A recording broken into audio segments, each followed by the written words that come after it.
himself. God has a funny way of showing you lessons. He took at least 9 that we know about. And I'm not speculating because he told this to me himself. God has a funny way of showing you lessons. He took at least 9 that we know about. And I'm not speculating because he told this to me himself. God has a funny way of showing you lessons. He took at least 9 that we know about. And I'm not speculating because he told this to me himself. God has a funny way of showing you lessons. He took at least 9 that we know about. And I'm not speculating because he told this to me himself. God has a funny way of showing you lessons. He took at least 9 that we know about. And I'm not speculating because he told this to me himself. God has a funny way of showing you lessons. He took at least 9 that we know about. And I'm not speculating because he told this to me himself.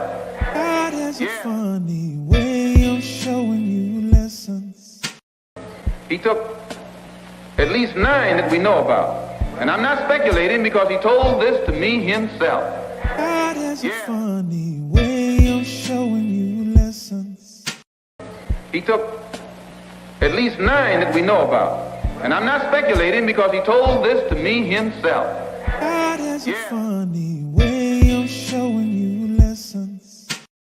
He took at least 9 that we know about. And I'm not speculating because he told this to me himself. God has a funny way of showing you lessons. He took at least 9 that we know about. And I'm not speculating because he told this to me himself. God has a funny way of showing you lessons. He took at least 9 that we know about. And I'm not speculating because he told this to me himself. God has a funny way of showing you lessons. He took at least 9 that we know about. And I'm not speculating because he told this to me himself.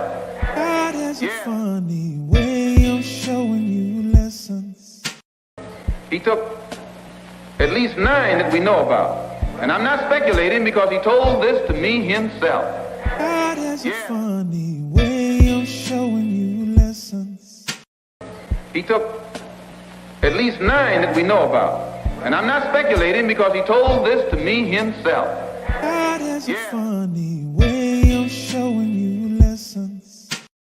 He took at least 9 that we know about. And I'm not speculating because he told this to me himself. God has a funny way of showing you lessons. He took at least 9 that we know about. And I'm not speculating because he told this to me himself. God has a funny way of showing you lessons. He took at least 9 that we know about. And I'm not speculating because he told this to me himself. God has a funny way of showing you lessons. He took at least 9 that we know about. And I'm not speculating because he told this to me himself. God has a funny way of showing you lessons. He took at least 9 that we know about. And I'm not speculating because he told this to me himself. God has a funny way of showing you lessons. He took at least 9 that we know about. And I'm not speculating because he told this to me himself. God has a funny way of showing you lessons. He took at least 9 that we know about. And I'm not speculating because he told this to me himself. God has a funny way of showing you lessons. He took at least 9 that we know about. And I'm not speculating because he told this to me himself. God has a funny way of showing you lessons. He took at least 9 that we know about. And I'm not speculating because he told this to me himself. God has a funny way of showing you lessons. Burn, burn. What's up? What's up? Welcome to the show. Welcome to the show. JP, Irrit, JJQ, Nathan Smith, Keno, Big Homie, Coop, Super Bro, Southside. I appreciate everybody coming through tonight. And as you guys can see, 9 wide last year. You guys know I dropped that last year, and it's doing exceptionally well. You guys can see. And I'm just playing with the intros and stuff, just having fun, living my best life. You know what I'm saying? So thank you as I work it out, man, and do what I do to make I do what I do. You know what I mean? Can you what Ray Charles say? So we got a pretty interesting show tonight. What up, Russell? I appreciate you, man. H-Town, D-Town in the building. So all this about race, right? Bob Arum. Bob Arum is a racist. Bob Arum don't love black fighters. Well, guess what? PBC has an NBF. No black fighters. Look at their cards. Black fighters only get paid once a year. If you make over $1 million at PBC, you only gonna fight once a year. Isn't that an NBF?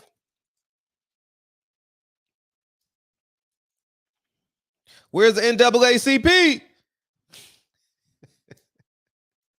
Where's Al Sharpton when you need him? Oh, man. Where is he? What's up, Mr. Bailey? Appreciate you coming through, man. New Orleans you heard, man. New Orleans, NO in the building. How's NO doing, too? Hopefully he's doing well, man. Hopefully he's safe on them trucks, man. And, but we don't keep the same energy for the truth. It's funny how we let black people slide and then they turn into criminals. And then we want the government to retrain them, to discipline them. Oh, man. You know what I mean? Definitely lawsuits, I don't really care. That's going to be drawn out for another 3 years. Don't expect nothing with that too soon, especially if they go to trial. They still got to go through mediation and discovery, so it's going to be a minute for that. But the point I'm making is, where's the NAACP?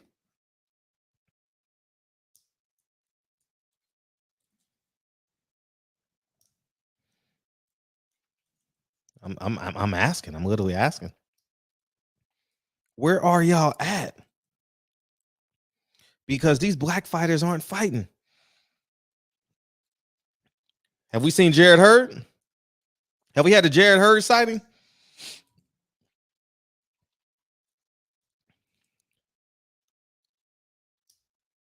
I'm asking for a friend. You guys got to let me know something. Let me. I told you guys the grass wasn't greener.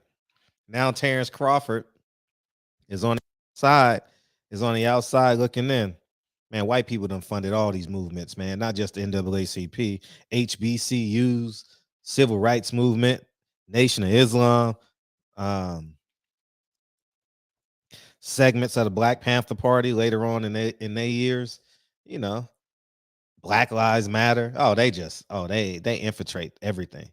Celebrities and entertainers, they done made them leaders. And you know what I was thinking today? I'm gonna do a video on this.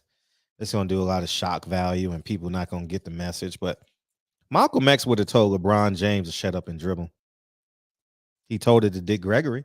Why wouldn't he tell it to LeBron James? LeBron James sounds crazy. It's funny how we think these athletes are supposed to be the most intelligent people on the planet. They spend their whole year shooting a basketball, catching a football, throwing a left jab, throwing a right hook, and we lean on them. It's more a platform for me. You know what I mean? I don't really have not really. I don't have no leaders in my life. Yeah, you're right. They ain't infiltrators. They founders. You're right. NAACP for sure. What was that 1909 in Seattle, Washington, if I'm not mistaken? I did a lot of research on that in the past. It may have, I don't know when and where, but yeah. But they make you believe a black pastor founded the NAACP. Oh, they'll make you believe it. I mean, if a person don't open up their history books, you swear Rosa Parks was the leader. You ready, Lincoln? Yeah. Without further ado, you was taking the bocha? It's taking the bocha. That's Japanese for bath. Yep. You got it. H.L. Hunt funded them too. You already know. See, we got it intelligence. See, this is the shop, man. The shop is amazing. Lincoln, we coming right back, y'all. Lincoln, Curtis, Gerald, Hawthorne.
Lincoln, Curtis, Gerald, Hawthorne. Dude, Lincoln. You want to do one too? All right, Kennedy heard her brother playing. Without further ado, Kennedy, Lenny, Jean, Hawthorne. You have a dress on, so we got to go back. She has a dress on. Well, you have a dress on, young lady? Give her blanket. Come on, let's work together. Give me a second, guys. You know, it's showtime, and it's showtime at the Hawthorne estate. What's up? Come on. We need 4 hands instead of 2. 4 hands is more than 2. Yeah, we're gonna get back to that LeBron segment. We definitely and we're gonna go in on Al Haymon and Floyd. They conning all these black fighters, and they just sitting there because Al Haymon overpaid them, just like Eddie Hearn 3 years ago.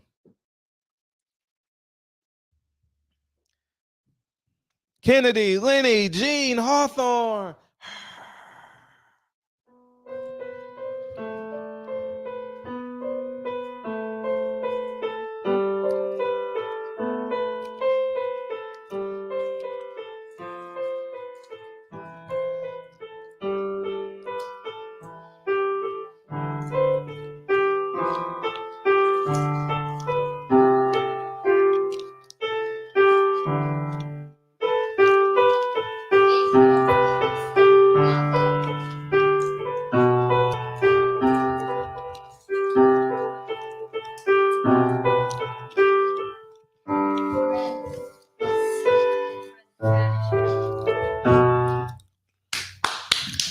Kennedy, Lenny, curtsy. Lenny, Jean, Hawthorne. Let me see your curtsy. Cross your legs. There you go. There you go. Yay! Kennedy, Lenny, Jean, Hawthorne. I love you. I'll be upstairs in a minute. All right. All right, please. Close the door. Appreciate y'all. Oh, Lincoln, come here. Hit that button one more time. Right there, the middle button. Hit it. Yeah, that's good. Thank you, dog. All right, we back, man. Oh, man. Dana Jones, they ready for the Hey, you trying to make me go broke, man? Hell no. Nah, we gonna stick with this Yamaha Grand Man, I can't even afford to buy another mic cord. You talking about a $50,000 piano? Shit. I thought 25 was good enough. Shit. Hey, I'm gonna tell you something. See, I'm glad you brought that up because that was a moment in my life where I just like went to my car and cried. I remember Dre said, I want to get the kids a piano. I'm like, they already got one. It's a keyboard. Keyboards are a couple $100. And I was like, Dre said, no, I want to get him a grand piano. And I'm like, in my head, I think grand pianos are like the, you know, because I come from the hood. So every time you see a black piano, Elton John's playing it, Stevie Wonder's playing it, Ray Charles is playing it, John the Legend is playing it. All right, we're gonna fix this. And because of that, I'm like, I don't know. I ain't about to spend that much money. Long story short, we bought the piano. And it's just amazing, dog. It's just literally amazing. You know what I mean? When you come up with a plan and you stick to it, you get a life partner. And it just ultimately works out, man. And guess who are the beneficiaries? Your kids. You know what I mean? Don't put your parents before your kids, because if you put your parents before your kids, the problem that stains your last name becomes cyclical. Okay?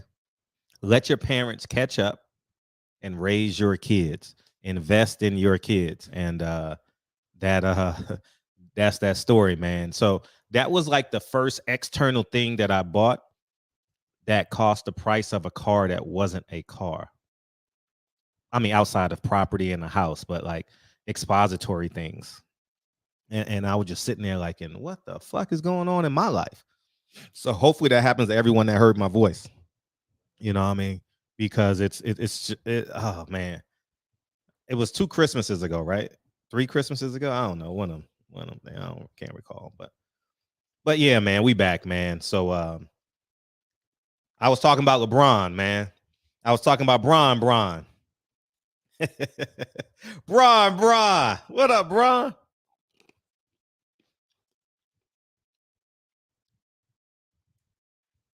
So LeBron James, he said, I don't think Brittney Griner don't think America supports her.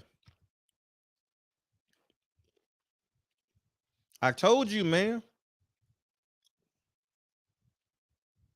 People have no idea what they be saying sometimes. I'm going to do a video on this. Hopefully I get it done tonight. But Malcolm X would have told LeBron James to shut up and dribble. And because he's black, it wouldn't have been seen as racist, you know.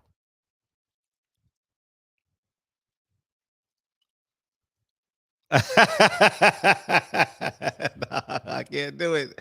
I can't do it, man. Your beautiful granddaughter deserves it. Your beautiful granddaughter deserves it. I'm telling you, your beautiful grandfather deserves it. Your granddaughter deserves it. Trust me. Oh, man. Her beautiful eyes. How can you turn her down, Papa? Yamaha makes good pianos, but for a great one, Steinway. I know. So go ahead. No. I ain't ready for that. Yeah, Joe Biden doesn't support her. He ain't gonna get her no votes. He ain't gonna get him no votes. What pronoun is Brittney Griner? Man, listen, let me share this, man. I'm gonna talk about this. Then we just gonna have some fun with Floyd, and we're gonna play with the NAA, the YouTube's NAACP. We're gonna play with them for about an hour and a half. But LeBron James said something. I'm just sitting there like, dog, stop, please stop, LeBron.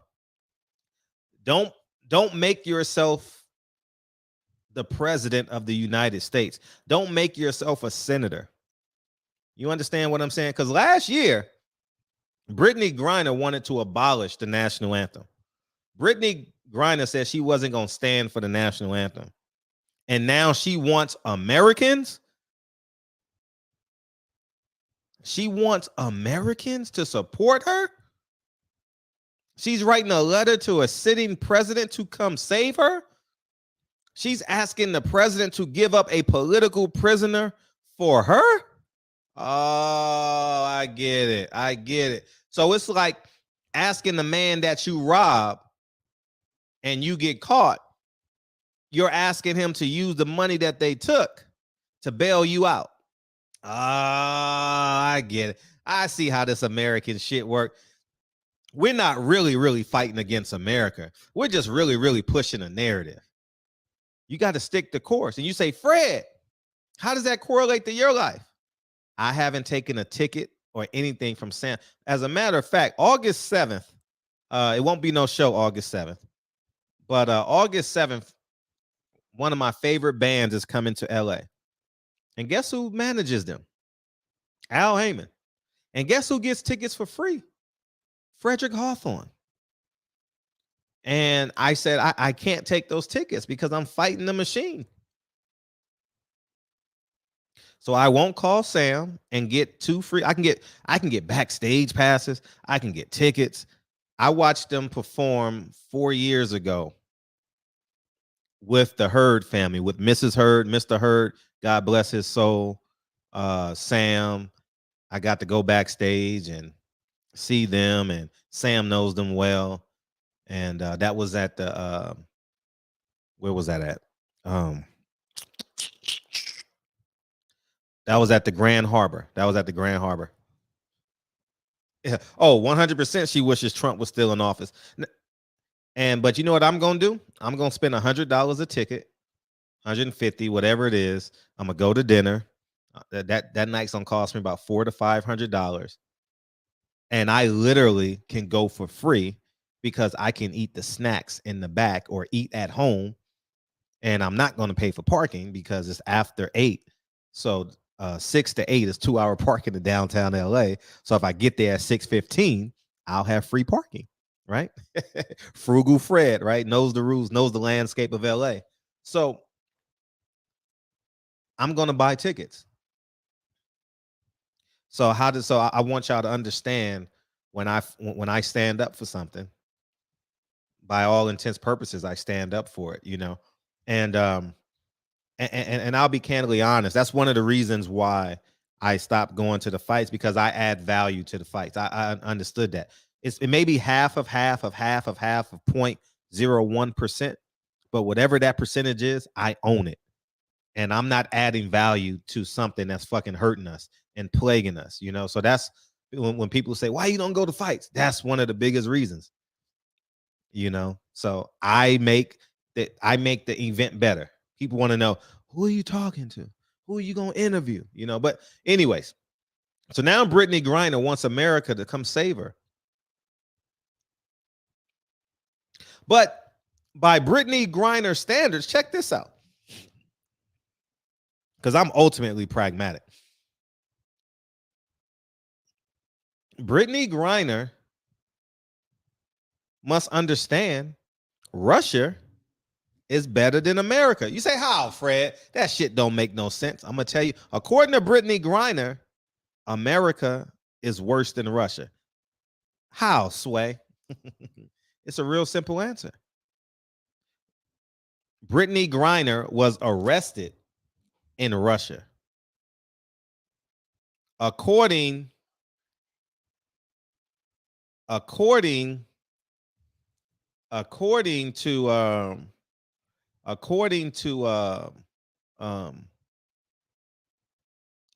Brittney Griner, if you get arrested in America, you won't get arrested. The police will kill you because you're black.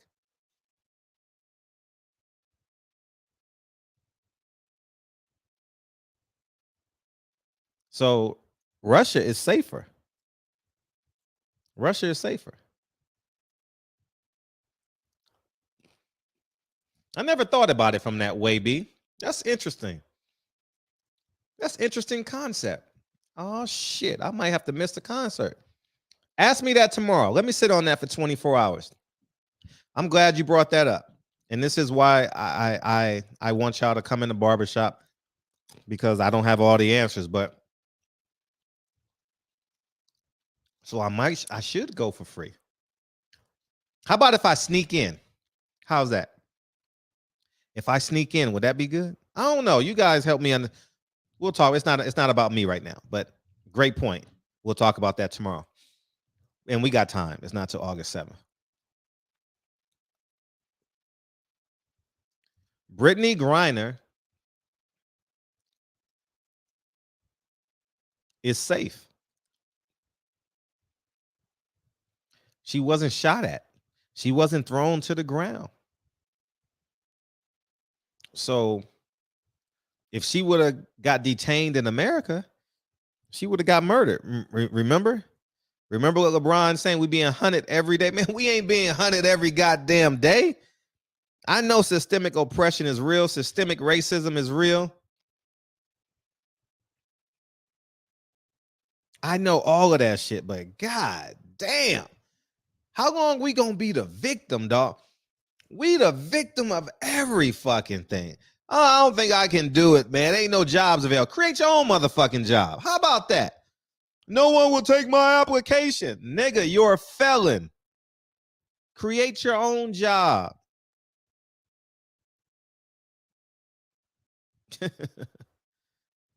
Mother, pity me. I got 3 kids. No one will marry me. Yeah, you're absolutely right. I'm overweight. I'm fat, male or female. Lose some weight. Fat people want to sue McDonald's. Did y'all see that shit a couple years ago where a fat person wanted to sue McDonald's? They blamed, what company was it? They blamed McDonald's for them gaining weight. I'm sitting there like, what the fuck? Now, she wouldn't have went to jail.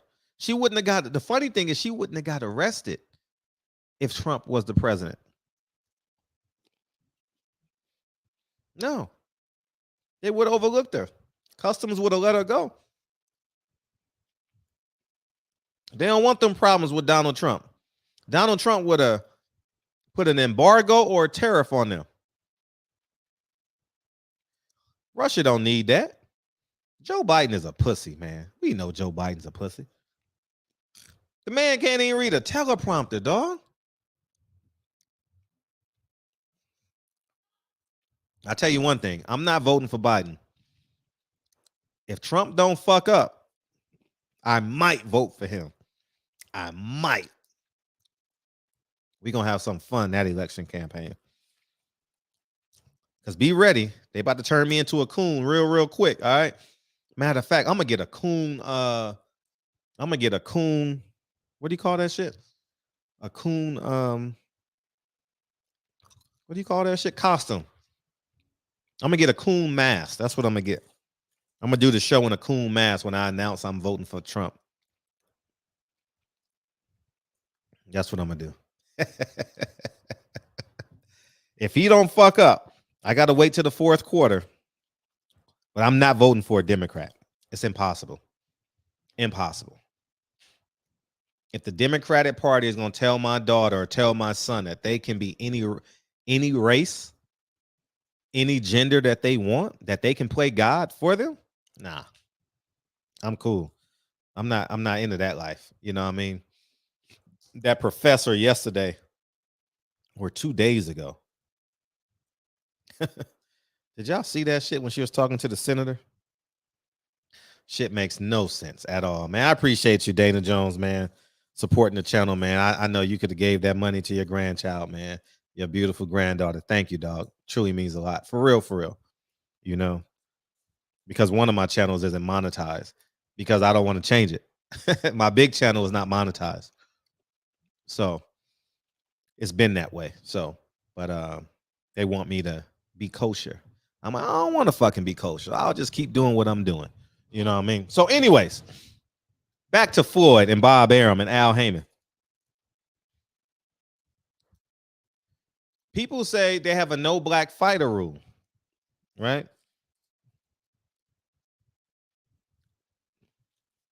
Well, How come there was no black fighters on Tank Davis undercard? How come there were no black fighters on Earl Spence undercard? Al Haymon has an NBF, and isn't it more impactful when a black man helps you to get to your destination? And isn't it more impactful when the black man hinders you from getting to your destination? Is Robert Easter retired or what? Because I swear PBC is never going to let that man fight. I'm asking. Because he's not injured no more. He out there having a good time. He's living his best life. Adrian Broner fought in February. He's not fighting again till August? March, April, May, June, July, August. 18 months Adrian Broner's been out. I don't give a fuck who you are. How much blame you going to put on Adrian Broner? Adrian Broner. Yeah, he got shot, but he's fine. He's fine. He's healed up. Robert Easter's retired, though.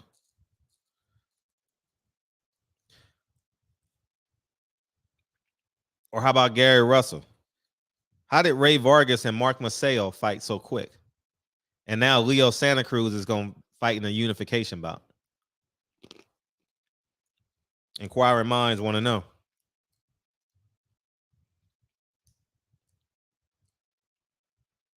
Adrian Broner out 18 months. Al Haymon is fucking up boxing. And one of the biggest reasons, two reasons why he's fucking up boxing. Tell him again, dog. Tell him again. Juan Vaughn. That's an interesting name. Juan Vaughn. Just seeing how Al Haymon does Gary Russell Jr., you should never trust him. I don't know why these motherfuckers don't trust him. Listen, Al Haymon is a piece of shit, dog. He's a piece of shit. And I'm glad you told me about not going to that fucking concert. Thank you for holding me accountable. Because now that I think about it, I can't give that nigga my money. Hell fucking no. So I'm either going to sneak in or not go at all. And I'm not going to post it on my Instagram or my platforms or nothing. I had to sneak in or that's it. I don't want a ticket. I'm going to try and sneak in. And you know, that's easy. I think it is. Anyways, but we'll talk about that at a later day. And thank you for holding me accountable. I appreciate you. But everybody in the world knew that last November 26th, 27th, last November, yeah, Terence Crawford was done with his TR deal. Right? We all knew that. We are July 14th. It is July 14th. And Terence Crawford has no deal in play. He hasn't had a tune-up. Maybe against a Robert Guerrero, Andre Berto. No disrespect to them, but they're a couple steps behind. I really like Andre Berto's stories. Oh, he has the best stories because he's confident, he's successful, and he's arrogant, and he's slightly humble, right? So I like all that shit. He's fun. He's fun, man, and I'm glad that he's successful. And Al Haymon helped him get there. I know somebody's thinking that. We talking 2022. We're not talking 2005 anymore, all right? Dorothy been left Kansas, y'all. She ain't never make it back, all right? But the point I'm making is Earl Spence, Terence Crawford should have been a plug and play, right? I'll give you guys an example. June 3rd, right? Everybody kids gets out of school, whatever date it is for your kids, right? You already got the plug and play deal already locked in, right? right? They go to grandma's from 8 to 5. July 4th, we're going for the weekend. We go into a cabin to get away from the city. July 19th, we're going to New York. August 3rd, we're going to Disneyland. You got the summer already played out. You know why? Because you've been anticipating that date for a year. Why the fuck wasn't money placed aside for Terence Crawford, Earl Spence? You mean to tell me Al Haymon didn't think Spence could beat Ugas?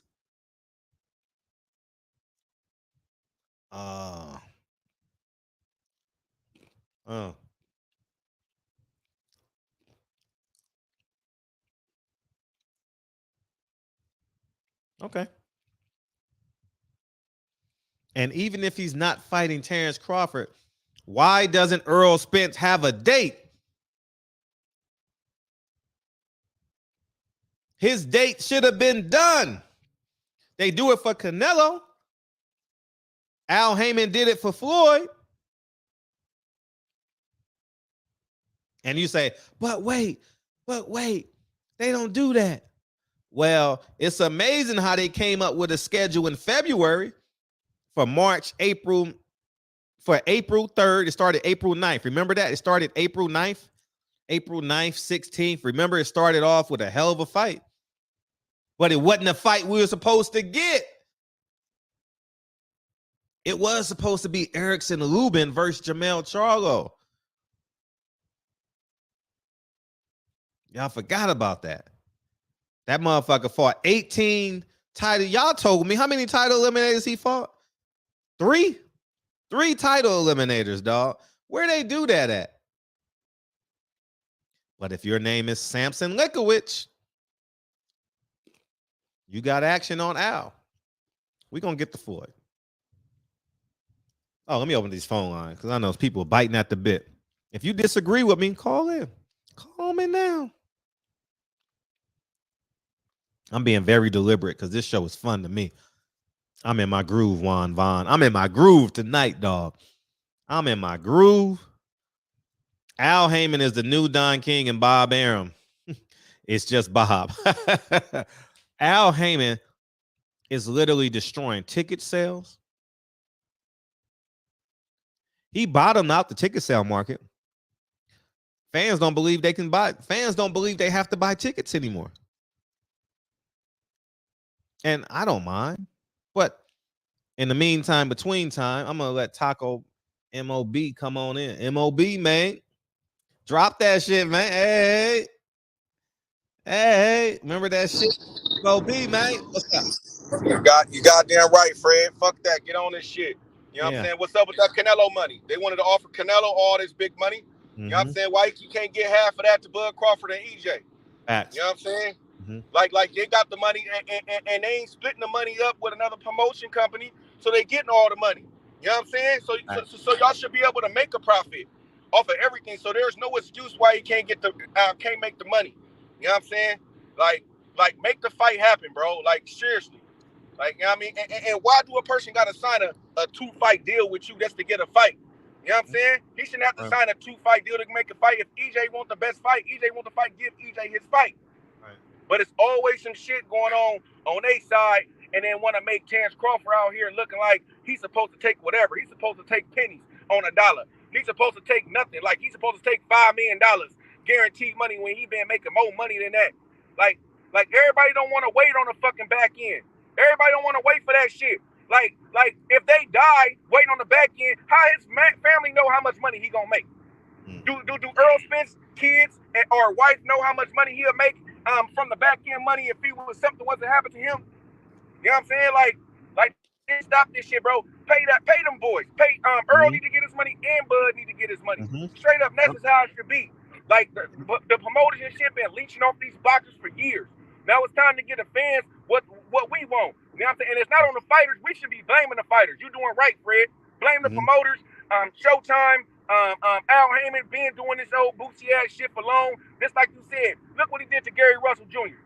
You know what I'm saying? And people want to make it seem like he's the black messiah. He you know what I mean? He can make everything good for all black people, bro. I be trying to tell people, bro, I've been done wrong by more black men than black people than I did any other race.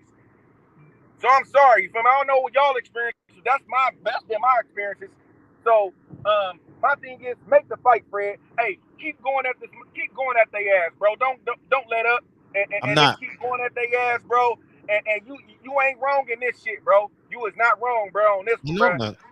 Like Earl Spence and Bud Crawford deserve to get paid. Period. Point dot. Yep. Like EJ should at least get 12. Bud should at least get 10. But come on, man, make that shit happen. Yep. Like they could have split half of the Canelo budget on the fight. Yep. They were trying to offer him hundreds of millions of dollars just to come sign with 2 fights. But yeah, man, that's all. Keep doing your thing, bro. Yeah, man. Al Haymon gotta fess up, man. Come on, pay them boys. Straight up. Yep. You got the money. Yep. I'm with you on that. Standing ovation. What Jeezy say? Hey, standing ovation. Hey. I got you next, Nate.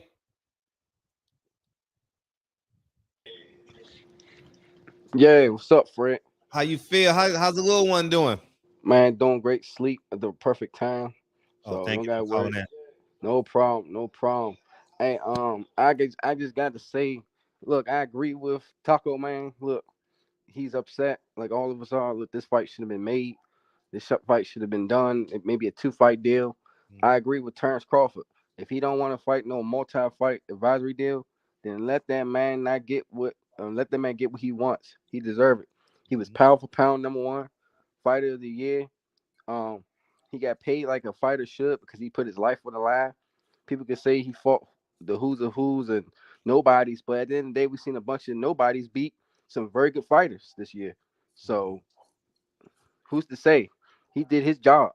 He beat who he's supposed to beat. He looked great. And when he fights, we all watch. When he fights, we fucking watch. Yep. So all that shit don't fucking matter. Terence Crawford is the biggest name for Errol Spence right now, between 154 and 147. Let's be honest.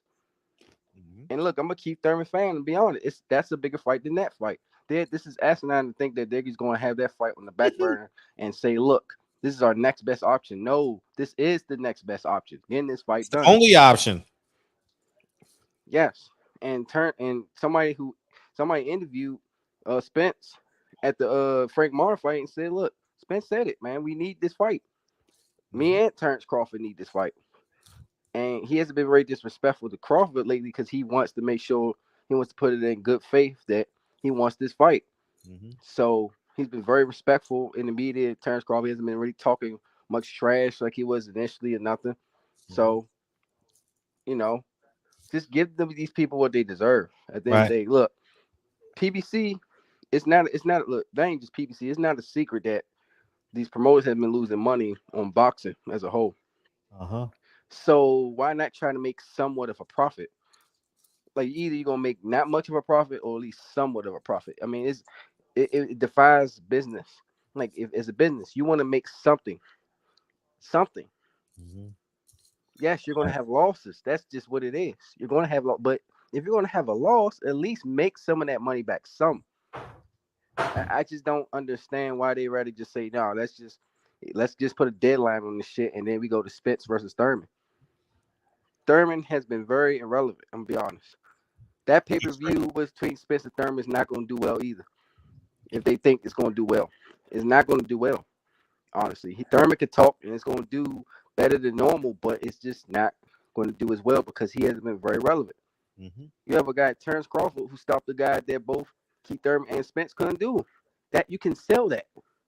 You can literally sell that. And then you got Errol Spence, who put on one of the greatest performances pound for pound and beat the man that retired and beat Manny Pacquiao.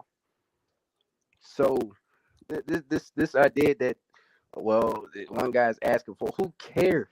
Unless they're asking for $50 million, then, and I don't believe Bud or Spence is asking for $50 million. Get the fucking fight done. For real. Like if they're asking for Canelo money, that's Canelo money. $50 million, $40 million. I doubt either one are asking for that fight. I don't even think either one's asking for $35 million. Right. Get the fucking fight done. It's this like as a business, business is business. I get it, but I still have to ask this question over and over. They're getting losses from all these other fights. Look, how much you think Mazagaya and Vargas got? How many did it do? Did it come out yet? 150,000 views. How many? I need to see the number. I need to see the gate, the numbers. I saw. Oh, it didn't do no gate. No gate. Yeah, it wasn't no people there. Not many people. It wasn't. I didn't watch it. I was with my family. I saw it wasn't a lot. It wasn't like packed to the brim. So, I mean, look. It's coming out tomorrow. The numbers are coming out tomorrow. Today is Wednesday? Yeah, Wednesday. Why are they waiting? It should be out already. Yeah, look, let's be honest. These cards they're putting out, some of them are good, some of them okay, but let's be honest. They're getting losses back to back. But it's not the fights we want, though. Now, see, it's not the fights we want. You know what I mean? It's not the fights we want, man. And somebody one day needs to interview Al Haymon. Like, just I don't know how they will, but somehow could ask him, what is your business pull box? up on him. He's at the fights. Pull up on him. That dude is in the VIP box, Fred. Yeah, I mean, but he still got to walk through the casino. You do. You just got to work your magic. You know, if Earl Spence is around, yeah, he's around. Al Haymon's around. If Tank Davis is around, he's around. If Wilder's around, he's around. Yeah, because look, it's been confirmed that Tank Davis is going to fight Ryan Garcia next, and look, I get it. They feel like it's the most popular fight to be made. I don't give a shit. As a boxer fan, just give us, like you said, the fight we want. I promise you, they're going to make some type of profit. All these other fights they're making, they're going to make losses. No disrespect to Jamel Charlo, but that was a loss. Yeah, it was a loss. That was a big loss. Mm-hmm. And honestly, that was their fucking fault because they didn't promote that fight, and they put it in the worst place they can put it at for that type of fight. Oh yeah, in the shit bowl. So, look, at the end of the day, if this fight isn't made, we got to blame the people who's supposed to crunch the numbers, who do the data analytics and all that shit and say, well, this fight ain't going to make us no money. Look, just take it or leave it, Crawford. We'll just make Spence versus Thurman. That'll be a great fight for us. That fight's not going to make a huge profit either. It's just not. I don't care what anybody says. Spence is a big name, of course, but every fighter that's a big name needs a dance partner. And Crawford is the best dance partner because of the magnitude of the fight. And that's what I got to say, man. Look, I'm not going to blame Terence Crawford. He's doing what he's supposed to do. He wants to get paid. Earl's going to take whatever he wants because he wants to go down and be remembered. And, you know, both of them are warriors. And at the end of the day, they're putting their life on the line. Not these executives and these guys who crunch the numbers. So they need to get this fight done. Or, you know, as I've said before, we streaming it. This is the year to stream. Good fights, great fights, and that. You're losing even more money. So that's all I got to say. I appreciate you, dog. I'm gonna open up these phone lines, Terrell. Give me a second, and we rocking and rolling, man. We're gonna get to Floyd in a second. Floyd done called y'all everything under the moon, dog. Floyd done said, fuck y'all, suck my dick. I'm gonna protect Tank Davis, and we gonna go on this Ringling Brothers Barnum Belly. I know that shit's a tongue twister from me, but we about to go fight the Washington. We about to go play the Washington Generals. That's what we about to do. That's 100% what we about to do. And if they jump up and get Ryan Garcia, that pushes Earl Spence and them out of the calendar. What's up? Hey, I'm making sure you safe. You safe? I'm good, man. I'm good beautiful. Listening to you, man. Beautiful. Hey, I want to bring something up about this Brittney Griner stuff that oh yeah, please. It seems to be like a new trend. I think we need to pay attention to this toxic feminism that's going on that black women latching on to. I'm gonna do a video on that. Been a single. Say it again. I'm gonna do a video on that tomorrow, probably. It's been brewing. Because had she been a single black woman, you wouldn't get that energy. If she wasn't gay, you wouldn't get that kind of energy. Right. They don't treat that. It's a trick bag, and these women gotta stop falling for it. I see it in the environment I work in, you know, and then as soon as something happens, they got all this masculine energy. As soon as something happens, to me, there's no accountability when it comes to them. They'll do stuff, and like the first thing they always tell black men, you got to be accountable. You got to take right. But they don't do that. As soon as something happens to them, they cry wolf. And they just want somebody to bail them out of it. Right. So it's a game. And then what it does, too, is it's destructive because the family unit is the most powerful unit that Black people have, or any group of people. It's your family unit. And you don't have that. And they're quick to attack Black men, but when it comes to Black women that are part of this group, they get a scapegoat. Because it's not like she was trained. She fucking did what they said she did. Now, the rules are crazy over there, and nobody wants the lady to sit in jail forever. But this narrative that, like, she just so innocent, that's just crazy. Yeah. And in this day and age, I'm not going to Russia or China. I'm not going to those two countries. In 2022, I'm not going to those countries. Hell no. Man, hell. Yeah, you're not taking no vape plan on the plane in the United States. Fuck Russia. Do that shit in America and see what happens to you. Right. You're not gonna do it. And when you do it, and the TSA snatch your ass up, put them federal charges on your ass, ain't nobody coming busting up in there trying to save you. They're gonna say, why you did that? Yeah. Why would you do that? Can't even take water. And I'm pretty sure, she get paid. Those women that go play over there, they get paid more money to go to those other countries than they do in America. So I'm pretty sure she got like close to $1 million to go over there. Right. So I'd be surprised if she packed her own fucking bags. Right. Yeah, she definitely packed her own bags. And check this out. I'm about to get to the root. If y'all women, y'all gay women, straight women, Black women, white women, Mexican women, feminist movement, independent women would have supported the WNBA from its inception, Brittney Griner wouldn't have to go play in Russia. No. No. But I mean, I take it a step further. I say, like, I think a lot of older Black men, the problem they have with Floyd is not what he does off. It's like, if you're going to do what you do. Don't get in our way. Right. Don't start trying to attack Black men and trying to do, because anytime something happens with Black men, they on the bandwagon. The first ones leading the charge to try to run you in the ground. That R. Kelly stuff, Bill Cosby, they the first ones. Before they even see a document, before they see a video, they just ran the Facebook headline, and they leading the charge. Right. When them people don't do it. Right. Because if you look at Weinstein, I think that's his name, the Weinstein group, look at all those movies, TV shows, all that shit that they have. Ain't nobody taking none of that shit down. All from the 90s to all the way up until now. If you just go look through their catalog and look at all the shit that those people are part of, ain't nobody leading that movement, because them people don't do that to themselves. We very destructive when it comes to that kind of stuff. And those people lead the charge. Right. It's not, when you get it, there's a toxic feminism, and then there's people who don't do it. And a lot of that shit's being promoted. It's fucking toxic. It's not, the one thing is there's always a segment, and that segment is being pushed to the brinks. When you turn on TV, when you look on social media, that toxic group that's just very destructive, and it's not helpful to the women that are even part of it, because what they're fighting for, white women are going to benefit. They're not even going to fucking benefit for the shit that they don't even realize it.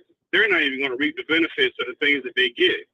They don't even understand what they're really doing. Right.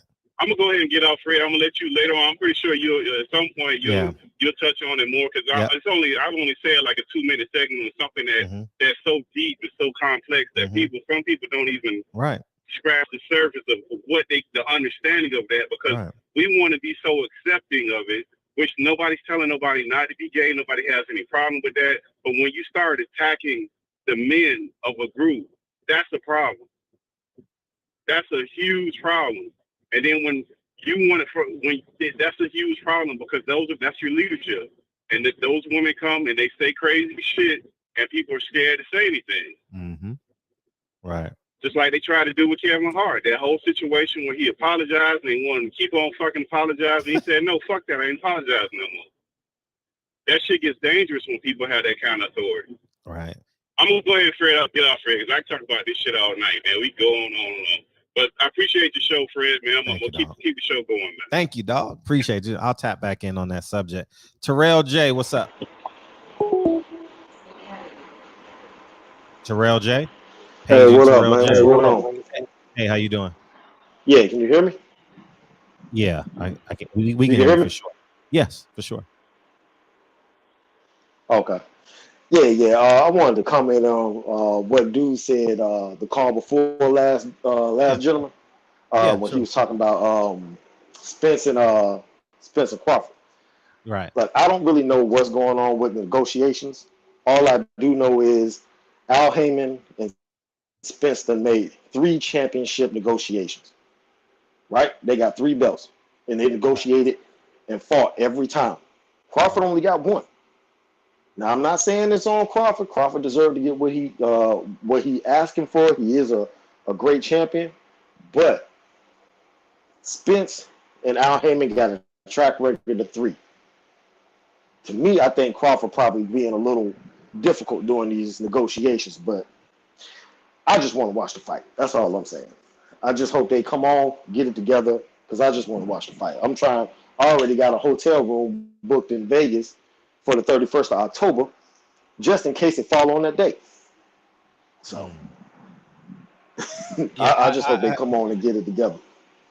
no. That's ultimately what we want is the fight. I think this is Earl Spence's biggest payday. I think it will be his most notable fight, most dangerous fight, and the same holds true for Terence Crawford. I'm telling them, don't compromise. Don't compromise. If they don't do the deal, you make it public and you embarrass them. And you put it on Al Haymon and Steven Espinoza, and the fans will oblige. Trust me. The fans will the fans will go ape shit. If Terence Crawford and Earl Spence team up, if they team up, that I think that will be powerful. Because they're more alike than they are different in this instance in terms of negotiating against the machine. Right. I Frazier understand what you're saying. and Ali did it for number 3. I understand what you're saying. Mm-hmm. But and like I said, I don't know. I'm only assuming here. Right? Because nobody knows. We ain't talking to him. We ain't in the mix. Right. We definitely not. But if it's and these are just off rumors that I'm hearing, and like I said, I don't know if this is true. But if this is off of guaranteed money versus money on the back end, I mean, as long as you getting the majority of the money, you know what I'm saying, come to the split, make the fight. I hope it ain't. I hope it ain't. You know what I'm saying, versus guaranteed versus the back end. I hope it's just mute your phone now. A good contract for both of them. Mm-hmm. But y'all go ahead, man. I ain't gonna hold you up, man. I gotta take care of this little baby and give him a bath. Oh, blessings to your family, dog. Blessings to your family. Thank you, man. Appreciate you. All the time, dog. Juan Vaughn. Yep. Seeing this negotiation, you see Gary Russell Jr. only fought once a year. For sure. We got L coming in. What's up, L? What up, Fetty? How you feeling, brother? I'm feeling great, man. Where you at? Oh, man, on this 5 freeway, man. Okay. Out in Fresno. Oh, shit. Just sitting, passing some time, listening to the show, man. Oh, thank you. The armpit of California. What's up? Man, I'm as it pertains to the Earl Spence and Crawford fight, I'm almost 99.9% sure that fight happens this year. And I say that because the money behind it and the fact that Floyd has finally got behind that. Like if you've noticed, that fight has been, something of a mega fight and a fan's fantasy fight for years. And Floyd hasn't at all said much about it at all. The fact that he is even present, in negotiation, and he's showing his face, and he's giving, he's.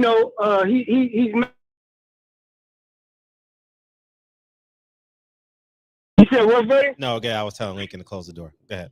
Oh, just the fact that Floyd is present tells me that the fight is on. Okay. This is the genius about it. Floyd, if you notice, the same tactics that Floyd used to make his money, to sell fights and make the fights of greater magnitude and of greater value, They are employing the same tactics. It's the build up, man. This is what's gonna get them that extra $10 million. This is gonna get them that extra $20 million. Let the fans salivate at the mouth. Let them think it's bullshit. Let all the YouTubers, gossip about it. They allowing everybody else to do the work, and it's hyping the fight, and it's putting more money into the fight. These are Floyd-like tactics. He good at it, man. Floyd don't always be relevant. I get a brother that, man. You can say what you want to say about him, but the brother's a genius, man. I can see it from a mile away. He's a genius, man. He make himself relevant, and look, just think about this, Freddie. Has Floyd been present at any other moment in time during the last 5 years that we've been wanting this fight? Has he been present? I haven't. I've only seen him at his fights. How actively present is he in this fight now? I wouldn't say he's active. I think he's leveraging this to stay relevant. I think Floyd is selfish. I think he's an egomaniac, and I think he doesn't know shit about the business of boxing as it pertains. Wait. As it pertains to making this fight. Listen to what I'm saying. He can't even make TMT fights for $100,000.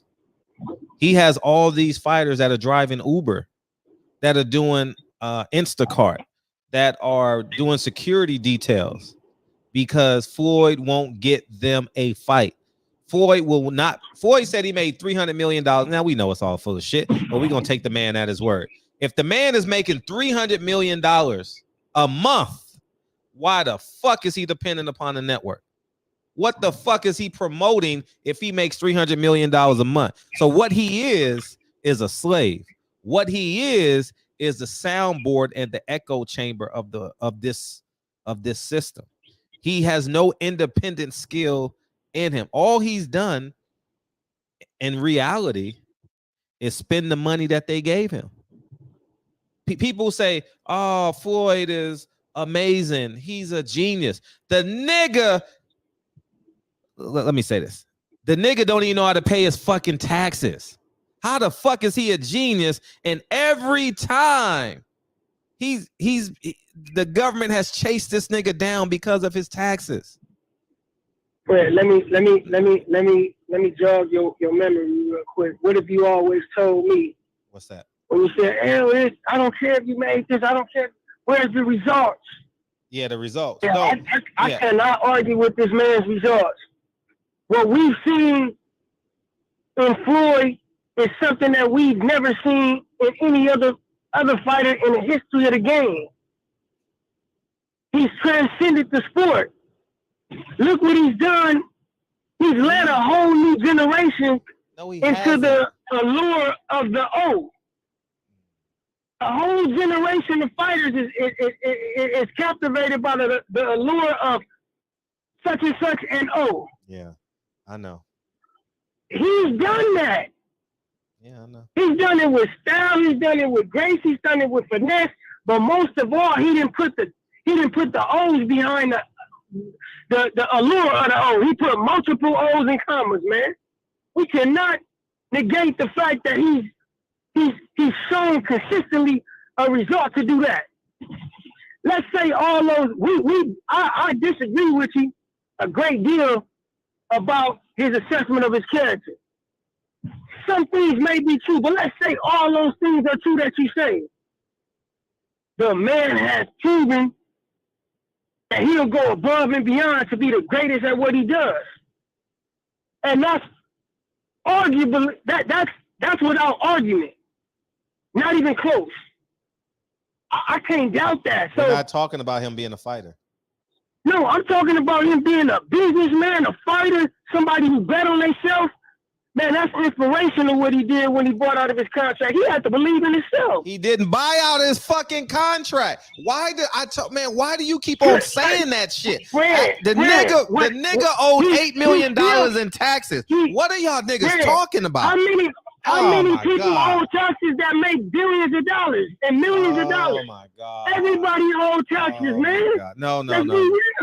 See, now you're taking the conversation to another. Not everybody. Yeah, I'm not saying everybody like every single individual. I'm just saying I'm not going run with some narrative that the media gives me about a black man. I'm not going to run with that narrative. I'm going to use my common sense and use better judgment. Floyd is Floyd. He is. He a nigga from the hood. Man, listen. But I'm not going. We already made mistakes. We didn't all got. I'm not talking about. No, we ain't going to that victim. Nah, fuck that victim mindset. We're talking about this. It is. We all done made mistakes. We all done did. Fuck that conversation. We talking about results or no results. We ain't talking about him being 50-0. Has he gotten the results, man? Has he gotten the results? No, he hasn't gotten the results as a businessman. No, he hasn't. Fred, be reasonable, man. Come on, Fred, you better than that, man. You smarter. How the hell has he gotten the results and he only has one fucking fighter? Tell me another fighter on TMT.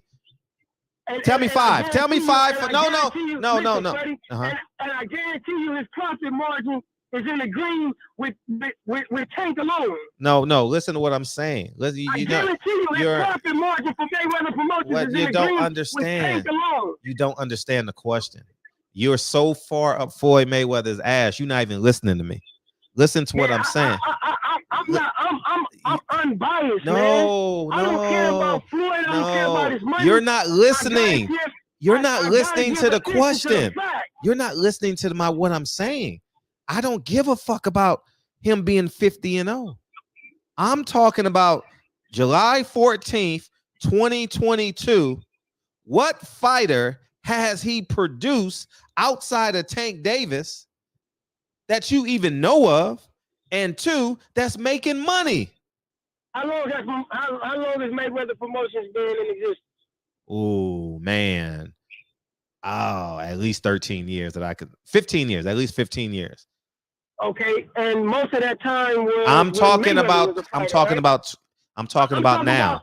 How long has Mayweather Promotions been in existence with Mayweather focusing solely on being a promoter?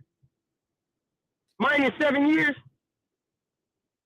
That's a baby company. How long has Bob Arum been around with Top Rank? Oh my gosh, man, come on, man. This is you adding to the question. You're adding to the stop adding to the conversation. I'm just saying. You're adding to the conversation. I'm not. All I'm talking about is July 14th, 2022. What are the results today? He's a very successful businessman. Okay, that's the result. We cannot negate that. Man, they don't understand. For no reason at all, you cannot negate that. You'll miss a lot. You'll miss a lot. Okay. You'll miss a lot for personal hangups.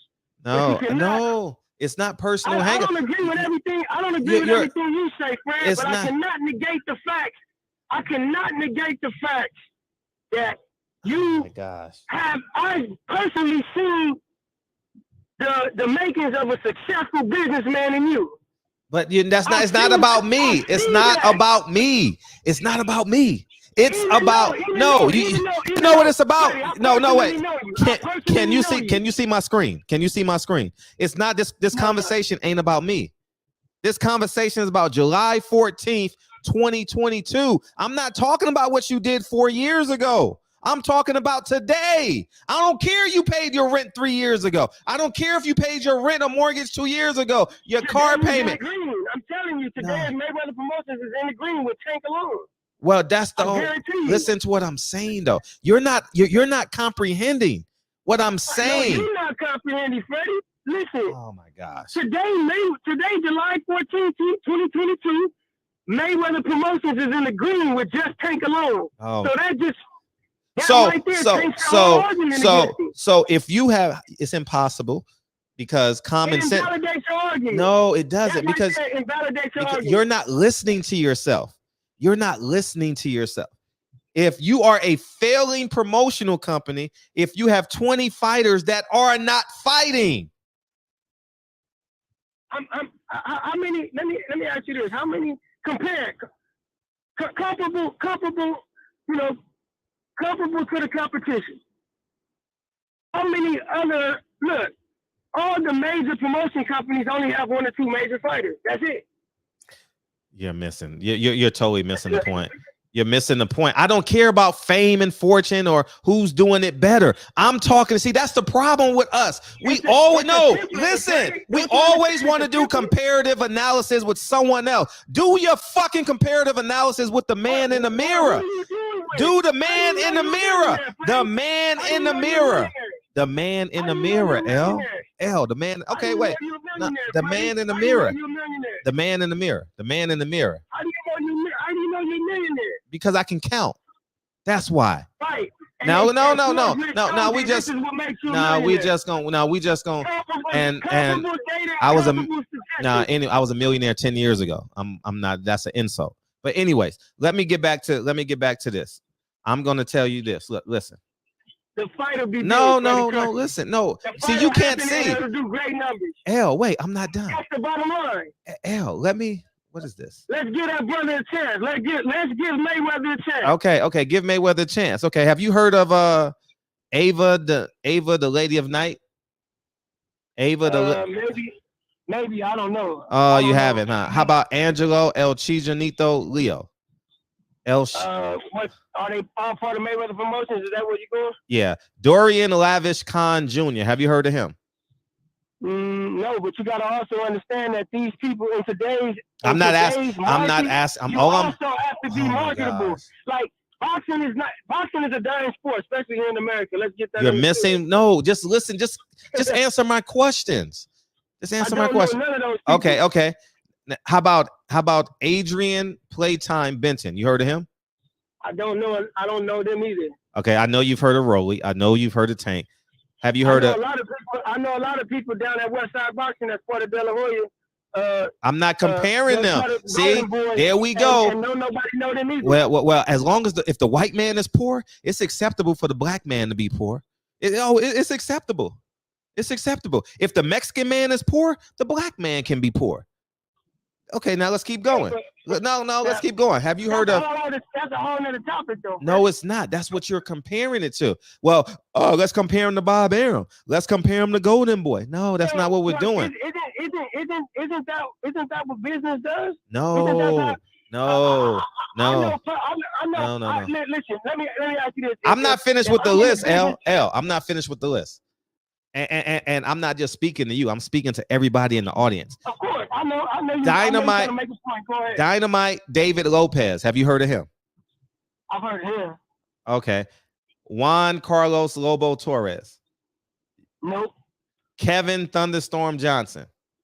Nope. But you gotta also. Wait, no. I'm just asking you. I'm just asking you yes or no questions. Rock. No, I don't. Rock. Prince Scott. Morel, whatever. Now, yeah, I heard him. Mateo Papa. No, but I'm an outlier experience though, Freddie. Richardson Hitchison just left him. Have you heard of Jaleel Major Hackett? Oh. I've heard of him. That's 3 or 4 that I've heard of. How about Sanjarbek War Rahamanov? No, never heard of him. Luis Cuba Arias. Have you heard of him? No, these are all youngsters. I've been far removed. No, okay. I'm just asking questions.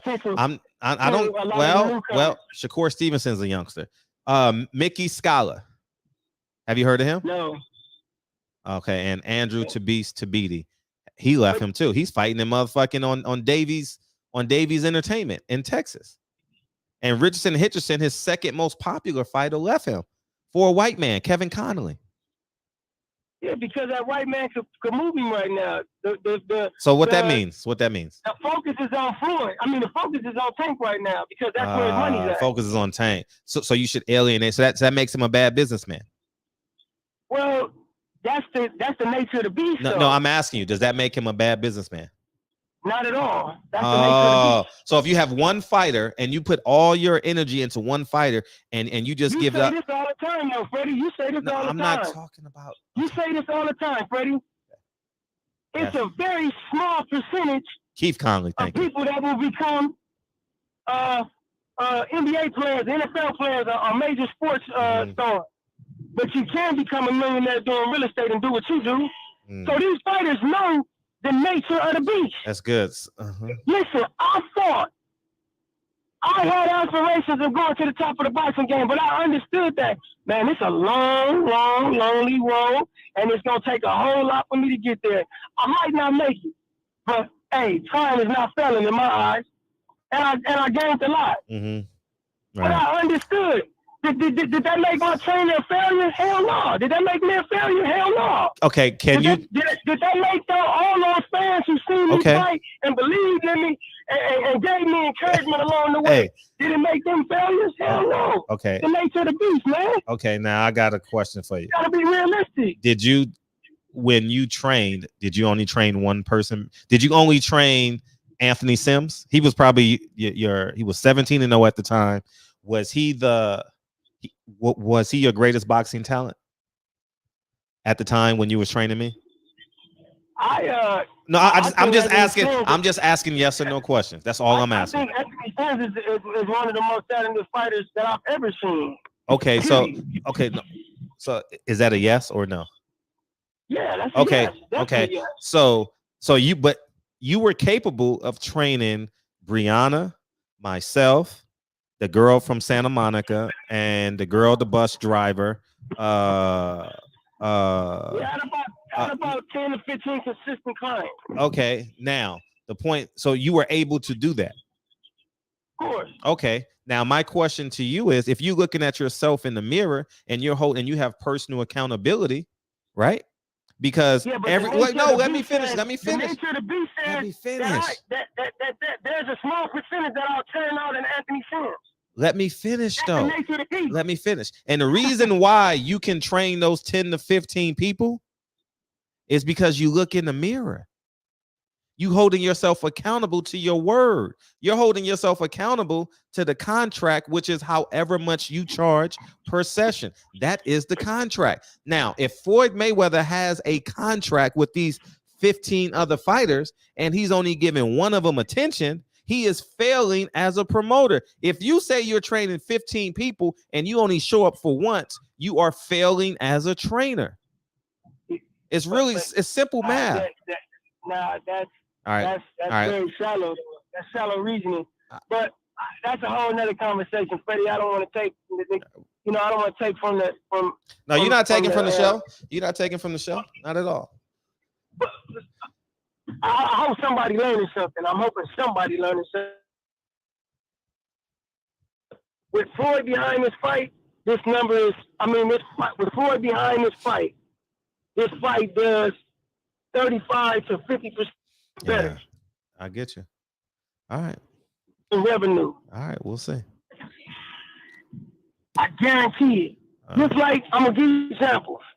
When Floyd, listen, I was in the wild card gym at that time during those years of the Floyd Pacquiao talks and all that. I was in the gym. I seen Freddie Roach. I talked to Freddie Roach. I was around it. It was a tantalizing prospect of seeing them two get in the ring. Mm-hmm. And Floyd gained himself $50 million more for waiting that fight out. He gained himself $50 million more for waiting that fight out.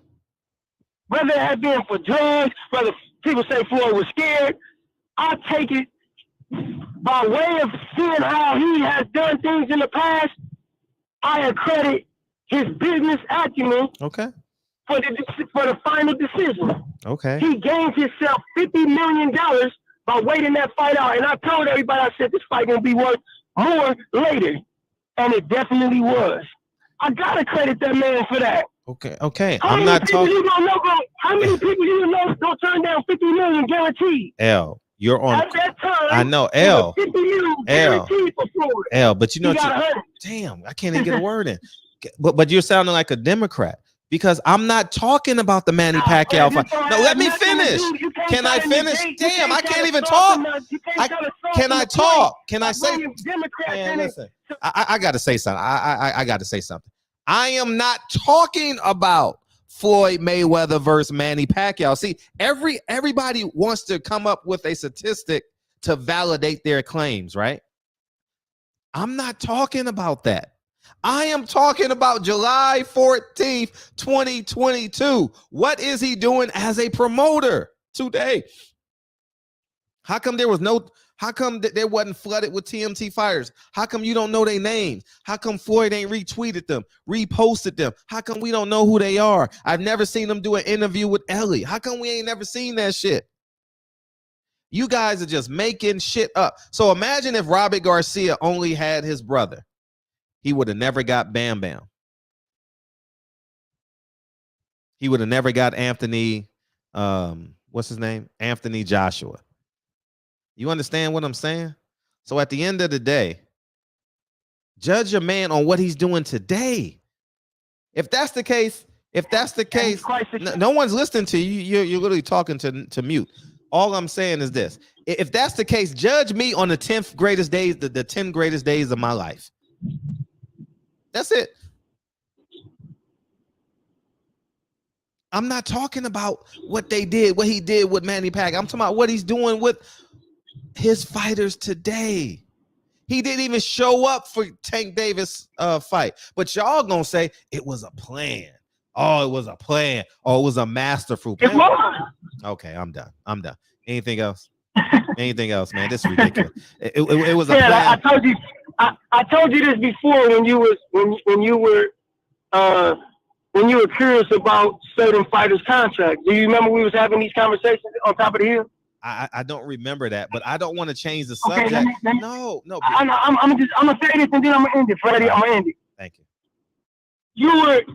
I was telling you that you're not going to see these people contracts because there's certain non-disclosure agreements that they have already agreed to and already signed to.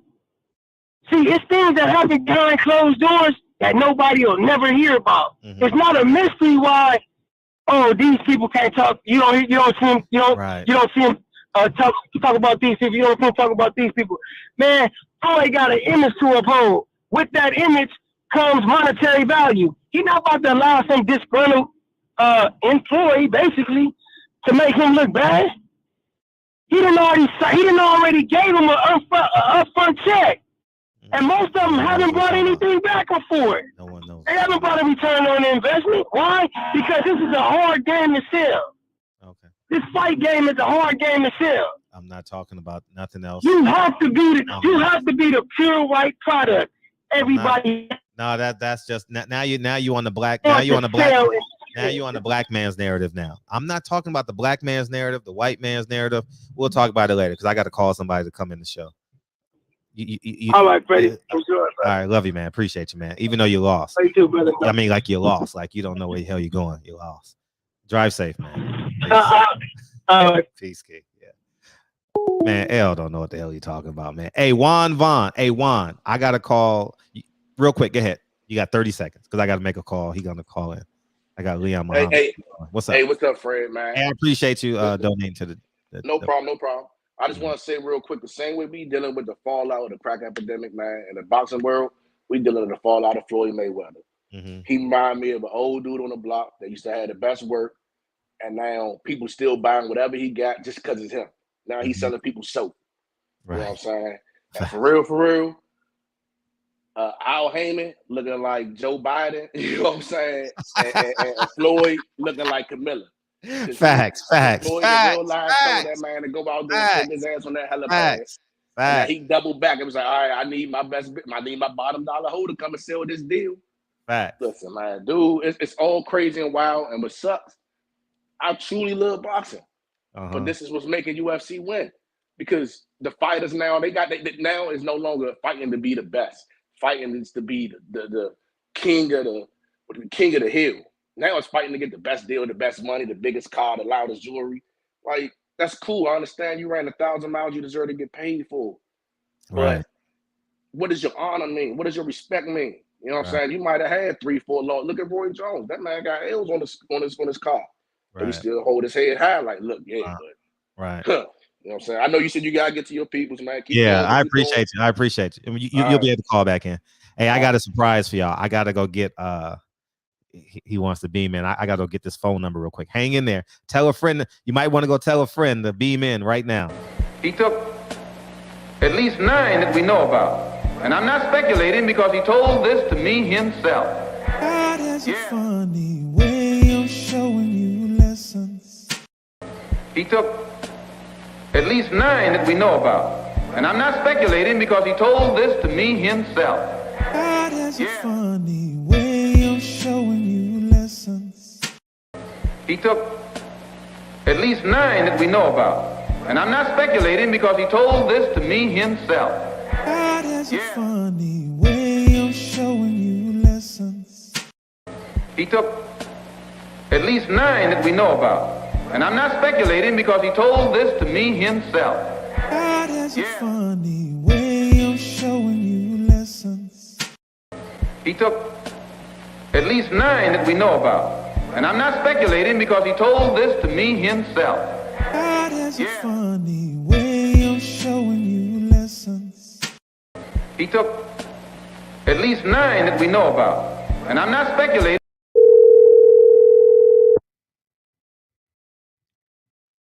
Oh man. Hello. Hey, how you doing, man? I'm good. Oh man, we live in co with Leon Muhammad, man. Hey, we were just talking about how would you grade Floyd Mayweather as a promoter? As a promoter, Mm-hmm. the worst in history. You said the worst in history? Great businessman, but a bad promoter. Elaborate. What I'm saying is I got much respect for him on the business aspect. And everybody knows Roger was my guy because he was with us in DK. Mm-hmm. But when you got a rising star, you don't even need to get to bed with nobody. Mm-hmm. I don't think the few shows that I've been to that he did, he don't have the team. He could have been great, but he don't have the team that knows how to put things together. Mm-hmm. When you got one fighter, that's a problem. Getting in trouble. Got 2 open cases. Your brother from Baltimore got 2 open cases. When you don't have a fighter, when you got one fighter that's that's a star in the making, Mm-hmm. it's not good. He's a great businessman. But when it comes to promoting and handling fighters, I don't think that's his field. Mm. And you mentioned the infrastructure. There's no infrastructure at TMT. Would you agree with that? If it was, Ray Charles could see it, he's dead and blind. Yeah, Ray Charles is buried around the corner from my crib. Hey, so how are you doing, by the way? Happy birthday. Thank you, brother. Happy birthday, number 79. You made it. God been good to me. Man, and my father's still here. 21 more years, you get a letter from the president. You think you can hold on? I'm going to try to hold on by God's grace. All right, man. You got to put them cakes down, though. Come on, man. Hey, so you were there. I was just debating with someone. You were there. The reason why I know we're going to keep how I know anonymous, okay? Because that's how I get my information, okay? But you were there, and you said it on the last time you were there, and we're going to talk about that meeting that Floyd had with Don King. Remember he was $7-8 million in debt, and you were there. In St. Louis. Talk about it. Talk about it. Corey Spinks and Deontay Lattimore. Me and Lou DeBella were sitting right there with Carl King. Mm-hmm. The thing about it, DK tried to explain to him how this thing goes, but he went the other way. He got into bed with DK Homan, the Hollywood charade. You can say what you want about DK, but he's the best that ever did. So DK bailed him out of a lot of situations.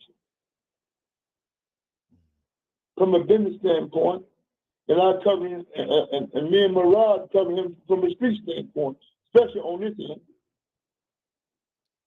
I just don't, when you get your blessings, brother Fred and whoever with you, and your listeners, you don't have to corner.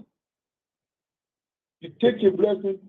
The most honorable Elijah Muhammad, may Allah be pleased with him, you understand. And so his brother Natalie tell us in the FY class, you never gloat. When the blessing comes, you never gloat. Mr. Muhammad, we can't hear you. You're kind of muffled. I'm saying the most honorable Elijah Muhammad, may Allah be pleased with him, Bismillah, him, and Brother Malcolm, after atleast survived, you should tell us in the FY classes. And Minister Jeremiah, you never gloat when your blessings come. This guy have flown his blessing. God have been good to him, blessing. But when you take things out of proportion, when you go see your brother, when you're in debt, go see your brother. When he had the problem with somebody we know in Atlantic City, me and Jay Wiley straightened it out. His infrastructure and the way he do things, to me, personally, after 51 years and 2 years of boxing, I don't think it's good for boxing. It's my opinion. Weigh it and look at it and see it. Look at his track record. Yeah. I just don't think, Fred, and you're listening, that he has the infrastructure to promote fighters. Right. Good businessman. He done well for himself by the grace of Allah subhanahu wa ta'ala. Blessings him and his family. But I'm just saying, man, you know, when you great, fighters come to you. He tried his best to get Terence in the bed with him. Terence no better. Right. That's what I'm saying, man. I was right there in St. Louis. It was a Corey Spence championship fight. And Don tried to do the deal. After Don bailed him out, he backed up. He crossed Don by not fighting Corey. Yeah, and that deal was signed. Remember, Corey had signed his side of the deal. And Floyd wouldn't sign his side of the deal. Yeah. See, I told DK, me and Lou DeBella, and Lou DeBella tell you the same thing. Lou DeBella, I said, Lou, you get for your end, you get the blessing downtown. And Floyd signed it, it's good to go. Floyd never signed. Corey signed. Corey tell you the same thing. Corey still got his copy. It's sad. But now he's rolling. He didn't even call DK for number 90. But I wasn't expecting, DK wasn't expecting, but surprised us, man. And I just don't think Go ahead, Ray. No, I was going to say, and Don King gave him a lump sum of cash too. $500,000. $500,000. See, I know the stories, man. He gave him $500,000, and Don King had to what? He wouldn't pay him back. But so what? I told DK to let me send them soldiers. Now I would send him, but I wouldn't then because my love for his Uncle Roger. Roger was my guy. The black mama started it all. Floyd get mad, and I tell you, and when he on the camera, I said, man, sit down somewhere, young buck. Your uncle started it all. The black mama, he started it all.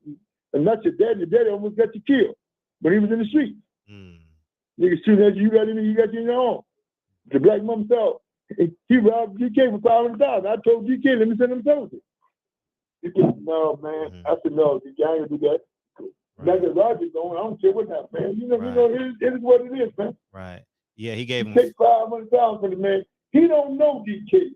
DK was old when he got that money. DK was in the 70s. Right. But he lucky. If he cut DK in the 50s, oh, he had a problem. Right. And the people need to know that it was actually in Miami that he gave him the $500,000 in cash, y'all. In cash. No, it wasn't in Miami. It was in St. Louis? No, West Palm Beach. Well, it was West Palm Beach, yeah. Well, excuse me, yeah. And the one thing Don King told him in St. Louis, if I'm not mistaken. Go ahead, tell me. I'll be with it too. Because I haven't had these conversations in years. But can you make yourself more clear to people saying they can't make out what you're saying? Okay. Don King told him, if you go over there with Al Haymon, he's going to con you out of those fighters. And Floyd never got those fighters underneath his stable. He told him Al Haymon was going to leverage him to get all of these fighters? Do you remember that part of the conversation? What DK told him, and Brother Fred is right. Me and Luther Bell and Carl King sitting right there. He told him, he said, if you go over there, he said, listen, this guy from Cleveland, he know how it goes. He's going to con you. You get your fighters going to be on your inbound. We already know that his fighters can't do nothing down here. See, I expect from Floyd, when he got the kid on his promotion, do what you want to do. Al ain't no gangster. He ain't going to tell about the secret. He got a problem himself. That's why I don't understand why Floyd, when I told Floyd, I said, listen to the old man. The old man know how this thing goes. He didn't listen. Look what happened. Look what happened. He ain't getting the right money, and Tank ain't getting the right money. And they ain't got enough sense to go over there and knock on his door and get it. I knock on Brown Hope Baptist Church on Sunday morning when he sat there with his mother and get it. Right. I told him he was a clown because he didn't take care of his brother Bobby. He didn't take care of his brother Bobby. You're absolutely right. Now, why do you think Floyd is so boisterous now? Like now he's coming out saying, I'm a part of PBC and PBC is me and me and Floyd, me and Al are the same person. Why is he coming out now being so aggressive? Well, because what it is, you know, that's all talk, bro. See, if you ain't got the team, you know, I always say, my godfather, Miles Lance, always said, never person's always business. If you don't get your business straight from the door, if you try to come back, you can say what you want to say in the public. But if you ain't getting the check, that don't mean nothing. You're just blowing smoke. What he did to Floyd, he never would have did it to nobody I know. Right. Mirage, Lou, Bella, nobody I know. If he just had the loot, somebody would have been bought a fake sandwich. See, when you got a guy that's a good athlete with no education, we've seen this down through the years, Brother Fred.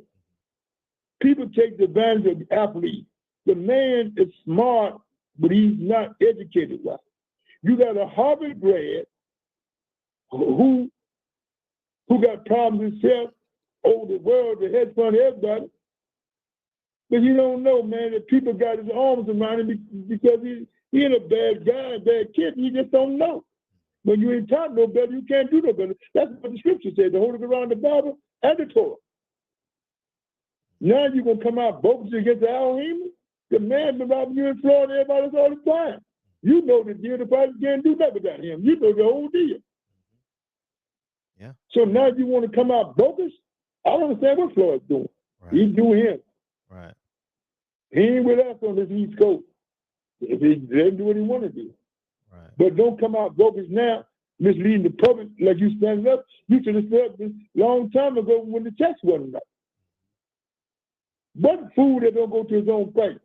DK got to show DK right there to get here from the network. Come on, man. You know what it is. I know what it is. People have to understand, nothing against him. Everybody knows Sam Watson is my guy. But when if he fold in, what's going to happen to his team? You got all these guys on your team, Tom Brown, Ron Check, the only somebody that got enough sense to take care of himself. What is the boy out of Reading, Pennsylvania? You got the Jew boy out of Reading.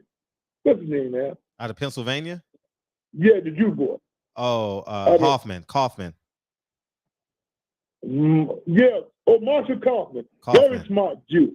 The Jews and Marshall very smart. And plus, Marshall got friends downtown in Philly that's going to protect Marshall. Marshall's a good guy. But Ron Cat's another Jew. Them Tom Brown, them guys, you know, I feel sorry for Miss Brown, her husband. They don't know what's going on. When you don't take care of your team, bro, I tell fighters, you're only good as your team. And I got respect for everybody over the floor. Both ever is my guy, former champion of the world, my guy. He don't know what's going on. Jeff don't know what's going on. That's why Jeff got his own gym. He don't know what's going on. Everybody believe in this guy, man. The guy is I always say, he's a great music guy. but he don't know nothing about this business, man. When you go to somebody's house and take $500,000 West Palm Beach, listen, if it had been me, he'd had a problem. A street problem, a court problem, and some kind of problem he'd had. Knowing me and where I'm come from. But to get bogus now, Fred, it's crazy, man. Right. What's your opinion? No, I couldn't agree with you more. I just don't understand. When I look at it from like a bird's eye view, I don't know how they blew through $1 billion and getting money from 2 networks and getting the Manny Pacquiao and Conor McGregor money. They fucking just blew that whole shit. You know what I mean? And I think that hold on 1 second. Hold on. It's Carl King. Give me 1 second. All right, cool.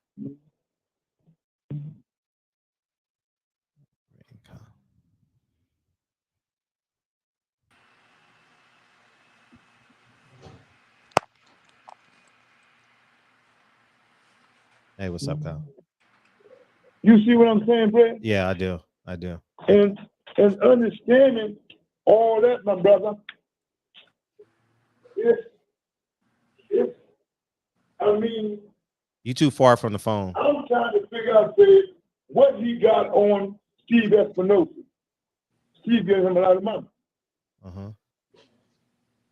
Can you tell me?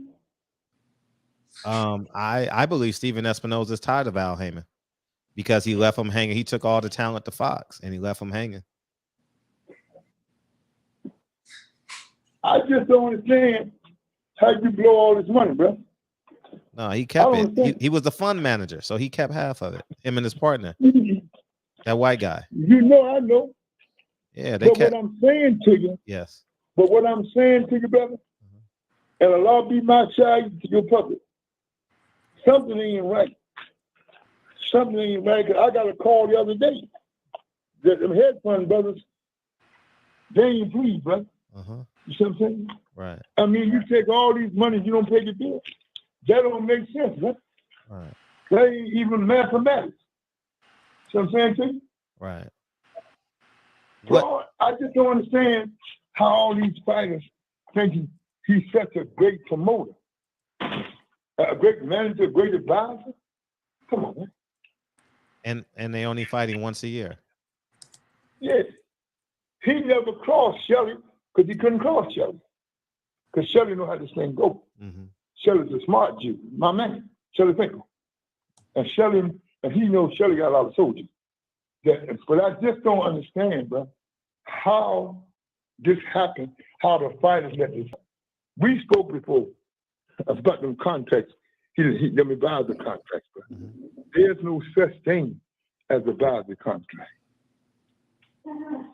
When there's no such thing. So I'm just saying, these guys fight once a year. So what is going on, man? Ain't no money there. Ain't no money there. And what do you think the holdup is with Earl Spence and Terence Crawford? First of all, in my opinion, I told Bomax a couple weeks ago, I said, listen, man, get this thing done. If you can't get it done, let me call the old man. The old man may not like him, but the Godfather DK would have had it done in 40 hours. He knew what to say and how to do it. This fight is not going to sell, man. People are tired of this bull crap because they went through this with Floyd and Manny. The public, this fight has to be made. When you don't have to make the fight, right? You don't need Al, you don't need Bob. Under the Muhammad Ali Act, you get if their contract bond, you got to pay them. That the judge told Don Chen with Mike Tyson. When Mike Tyson left big fights, he had to pay them. See what I'm saying? So to make this fight, the fight should have been made. The hold up, they want to get his man. Break it down. See what I'm saying? And then he went to grab the same lawyer as Danny Garcia. You got the same lawyer. You see what I'm saying? Same lawyer as who? He got the same lawyer Danny Garcia had. Who has the same lawyer? Terence Crawford. Oh, okay. No, I need to check right now. I'm doing interviews. Boxing interviews. You know what I'm saying? Yeah. You know what I'm saying? Yeah. Yes. It's to the point. It's to the point where the fight should have been made. You got Terence Crawford, well-known fighter. You got Earl Spinks. Why the fight is not being made? Because you got lawyers and Al Haymon on both sides blocking the fight. You see what I'm saying? They blocking the fight. So it's basic. Long, listen what I'm saying to you. Long you got some background noise. Block the fight. Yeah, long as they block the fight, the lawyers make money. Right. You see what I'm saying? Right. Long as the lawyers telling this, Al Haymon saying this on the money tip, they're not going to make the fight. Right. So to your public and to you and whoever with you, that's what's going on. The lawyers are stalling because the more they wait, the more they get paid. We all know lawyers got a license to steal. Right. We know that. Right. So that is the problem. I don't know Terence, I don't know Earl Spinks, but I signed word to him, somebody down there that I know that know him very well. So man, make this fight, man. He said, oh gee, I got to get the best on the top. Man, get the money. Whatever happens, we get a return. Everybody can live happy. Am I right or wrong? You know how this thing goes. No, you're right. But do you think that they're shortchanging them? Well, you got to look at it. The guy, you got to just, Terence is asking for the more money. Look at why Terence asking for the money. Terence is a clean fighter. Terence live right, he do right. You got a fighter that turning over cars.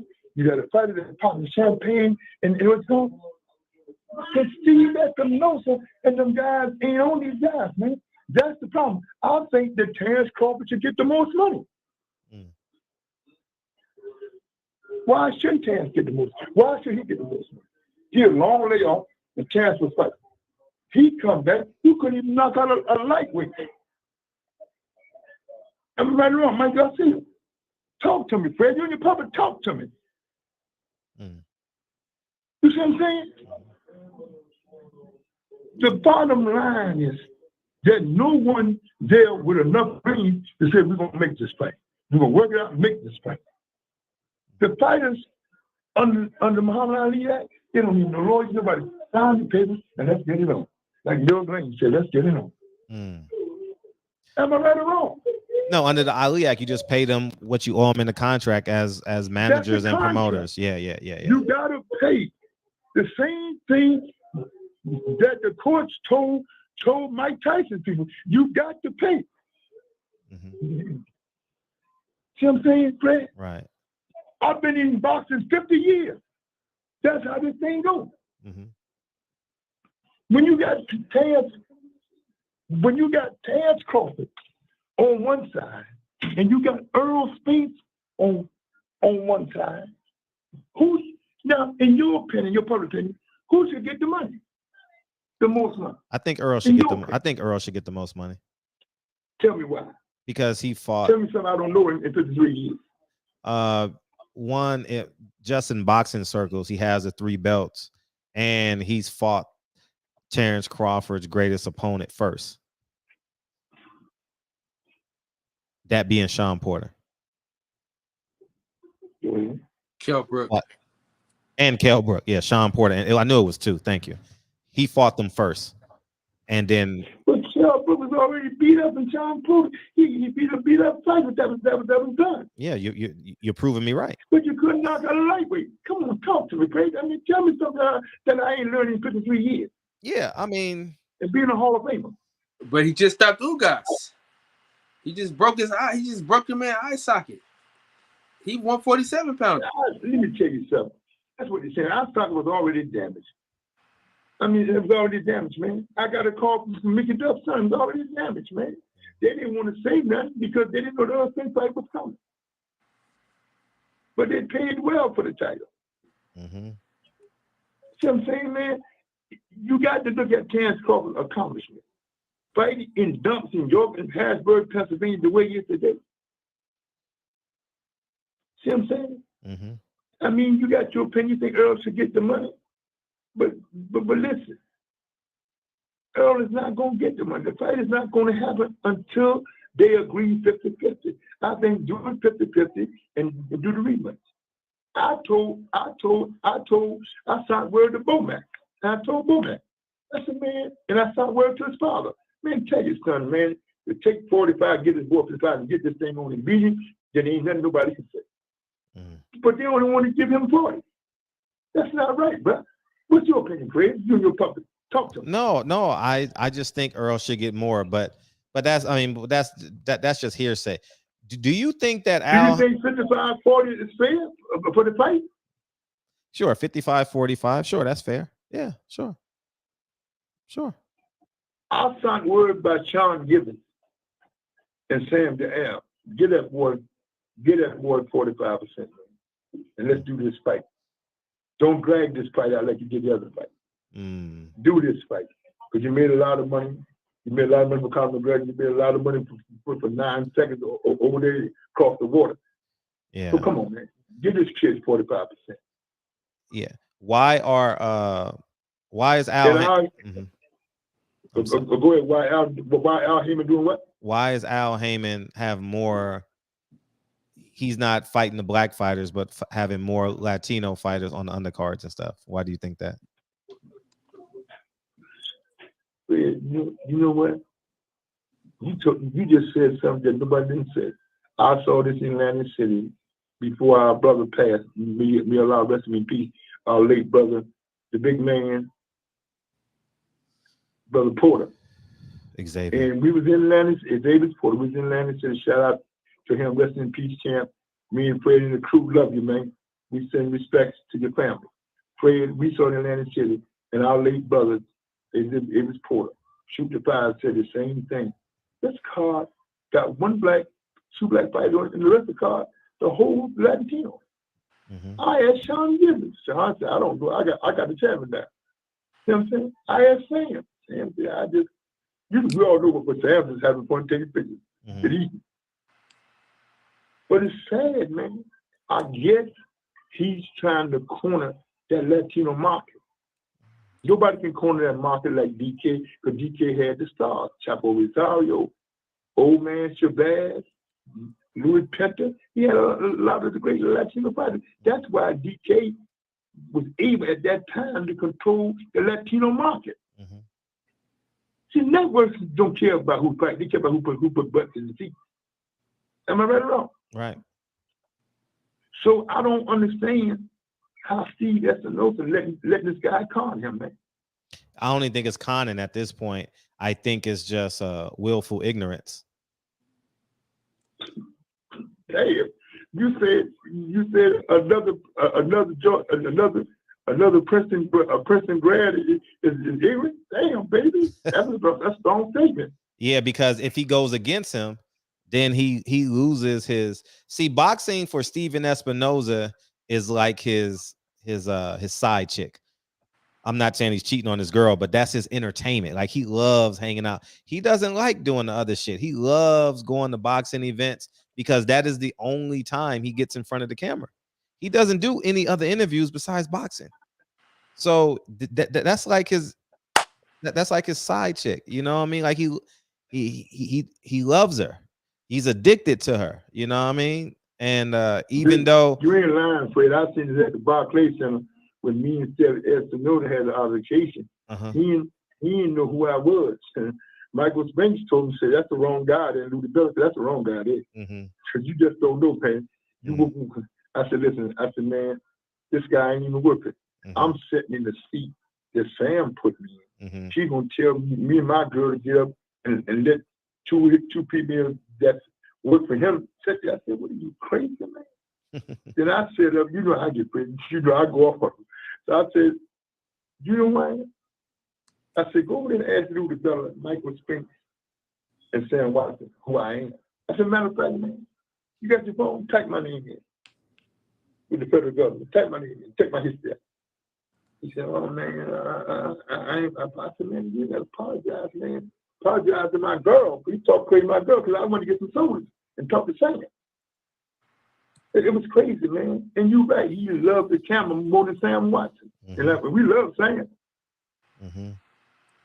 So when you run a company, only time you get interviewed is at a fight in the camera. What's this guy? And man, he don't have the brain that Seth Abraham had over the HBO. And what was the brother that's over there that's teaching college at Georgetown or Howard? What's the brother that was over there? What was his name? Jenkins? At HBO. Huh? Jenkins? No, the brother that was over there at HBO. Oh, Seth Abraham now.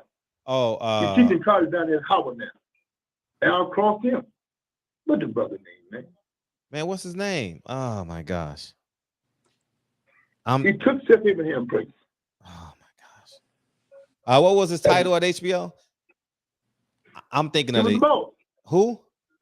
He was the boss after Seth Abraham. He was the boss at HBO. It wasn't the white boy, right? You're not talking about the white boy. No, the brother. Oh, I'm drawing a blank on his name. They'll put it in the chat. And then it was the young fella with the slick hair. I don't know his name. And then that's when they went under. He couldn't even spell boxer with a pencil. They didn't better. They didn't put Dino Duke over there. At least he know boxing. No, it's not Brian Gumble. No, not Brian Gumble. No, Brian Gumble went over there. Yeah. What's the boy's name, man? What's his name? I never forget. He had a problem in Atlantic City. Kerry Davis. He teaches school at Howard now. When he was over there at HBO, he ran the show, but he had a guy that he let Al con him.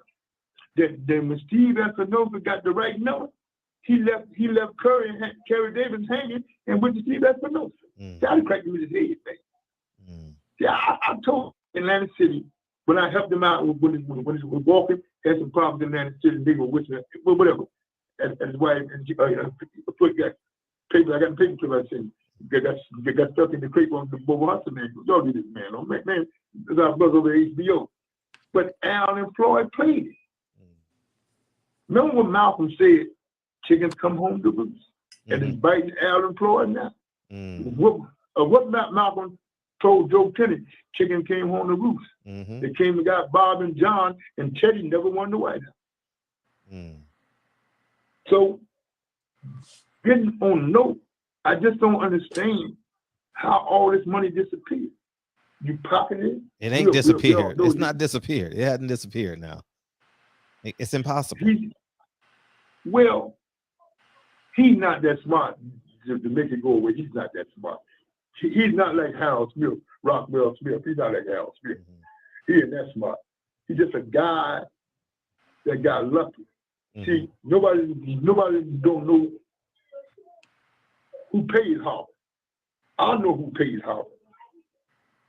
Bright Morning Baptist Church paid Harvard through our big brother, the Godfather of boxing. Bob Arum. We all know. No, I said the Godfather of boxing, our big brother out of Cleveland. Oh, Don King.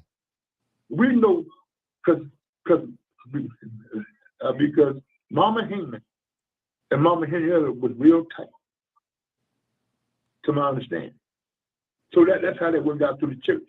Bruh, it's crazy how him and Floyd turned it back on DK. Bruh, you know with DK's track record, he never, something wrong with DK. He was old and he was real sick then. DK, in his heyday, this man wouldn't take no $500,000 from DK. In West Palm Beach, you know this and I know this, the world should know this. And then when Steve took over for the boy that died, Jay Larkin, at Showtime, he saw opportunity. Al conned him. You got a guy that don't know that nothing about boxing. He's in the limelight. He only get the light when there's a fight. When it's his show. They don't talk about this guy. They still talk about the late Seth Abraham, the late Jay Larkin, John Conley, those were the stars of the game. When you got a guy that hustles his own fighters and don't show up to fight, you got fighters signing contracts that's crazy. They can't do nothing without him, no interviews, no commercials, nothing unless he get his hair. Who does that? That's taking it. He's doing the same thing that the white boys did to black fighters 100 years ago. Do I make sense, bro? You public tell me if I'm wrong, I'm wrong. But I know boxing. I was a fighter. I'm a Hall of Famer. Am I right or wrong? You know the deals he got with the fighters. Now tell me that ain't the slave contract from 50 years ago with Joe Louis and all those guys, man. Yeah, it's the same deal. Same deal. Same deal. But different color. Different skin color. Yeah. And you know the deals. You probably don't know the deals, the contract he got with them guys. Right. But you know the deals. I know the deals because we in boxing. Yeah, they don't believe me. They call me a hater. You know what I mean? They don't want to listen to me. Guys, listen, God bless him to get it all. If you got some dumb fighters that don't bring no lawyer, he's supposed to get it all. Yeah, but that's the whole point. See, now you're talking to people don't understand that when Al Haymon comes to them, he doesn't want them to bring representation. That's the trick. That's the cap. I can navigate your career and not take any money, but you're going to be here forever. And he's going to take his money. There's nothing governed. See, people don't understand. There's nothing governing Al Haymon. That's why he created the name advisor, because he's not governed by the laws of the United States of America. And that's why Bob Arum said, hold up, you ain't about to get this off on me. No, you can't get this off on me. And he took him to court, and Bob Arum made him revise his contracts and put manager in there. See, you got to remember that Bob is a Harvard lawyer. Exactly. Bob know how this thing goes. See, these other guys.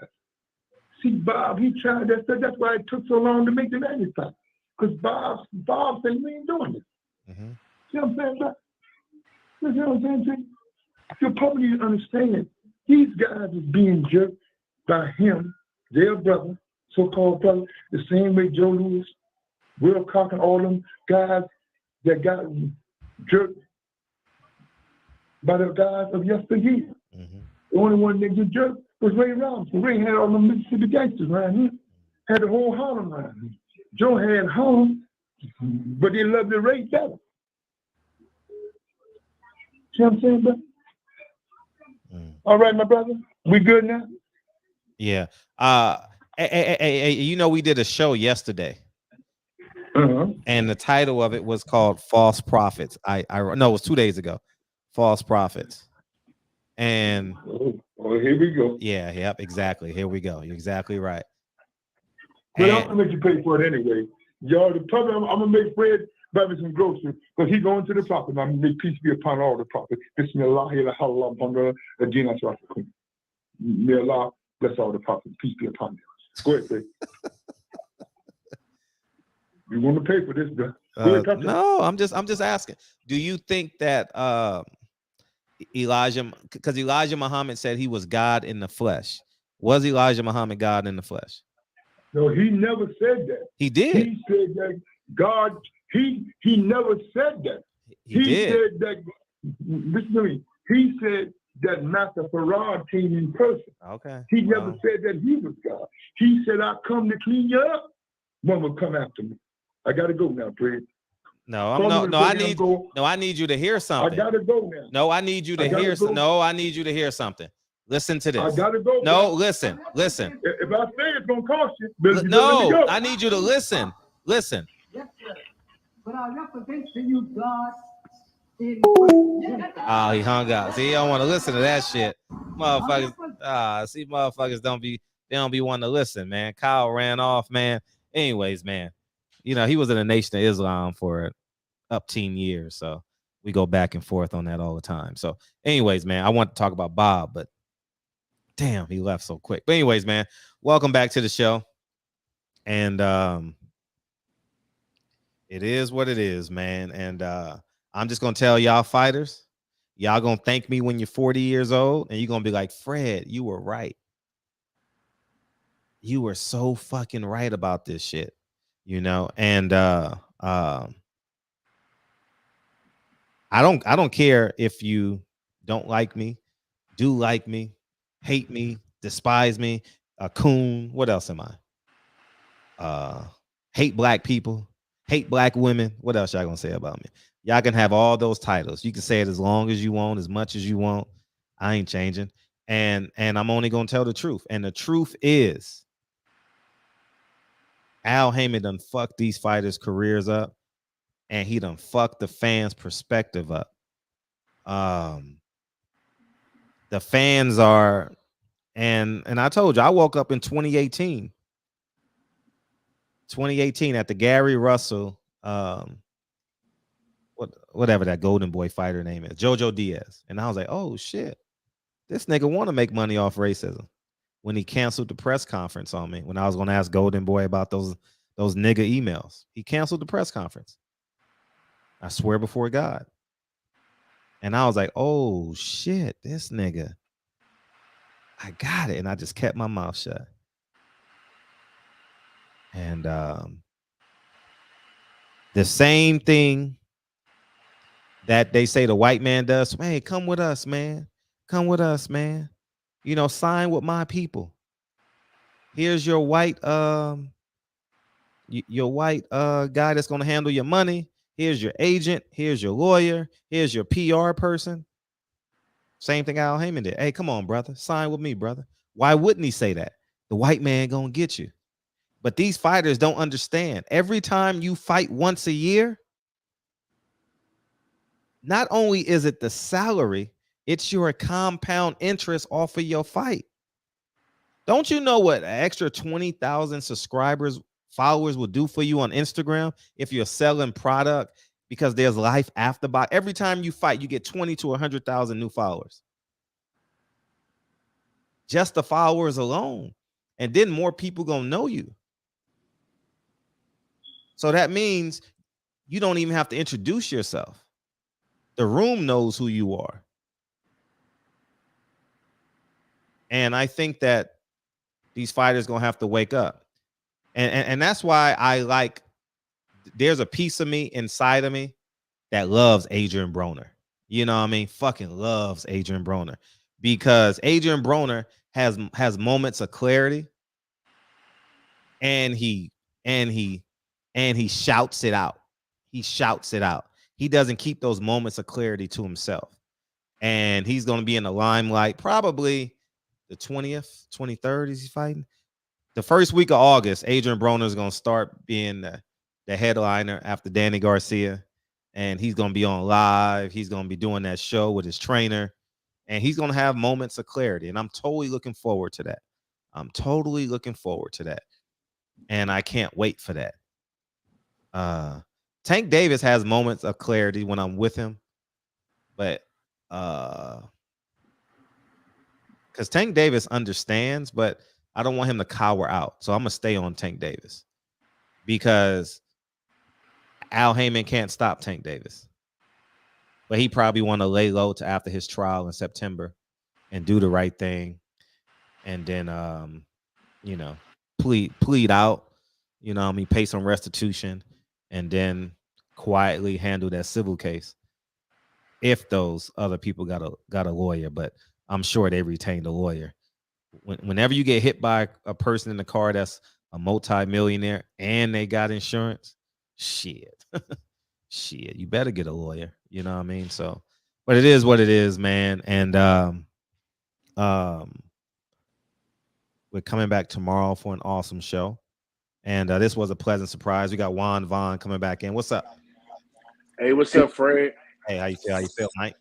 All right, man. Hey, the guy that just called, he don't know nothing. He don't believe in not being biased.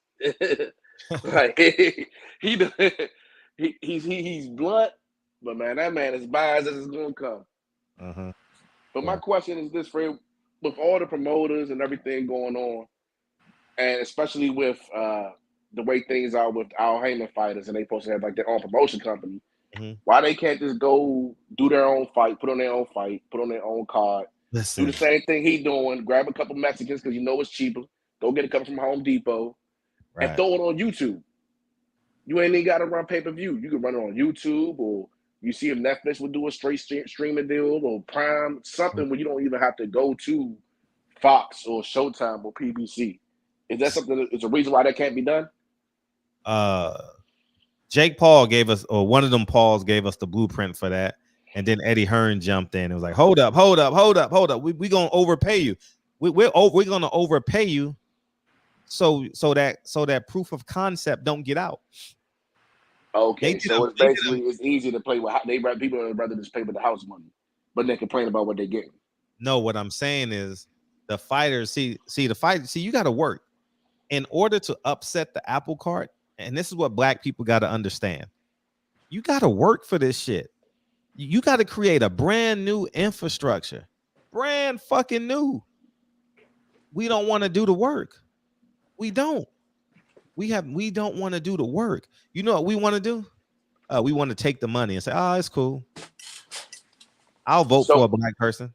So what's stopping you to throw on your own at least small undercards? I'm not. That's not what you want to do. No, that's not my role. Okay. My role is to wake them up. They got the money. I don't got that. I don't got that.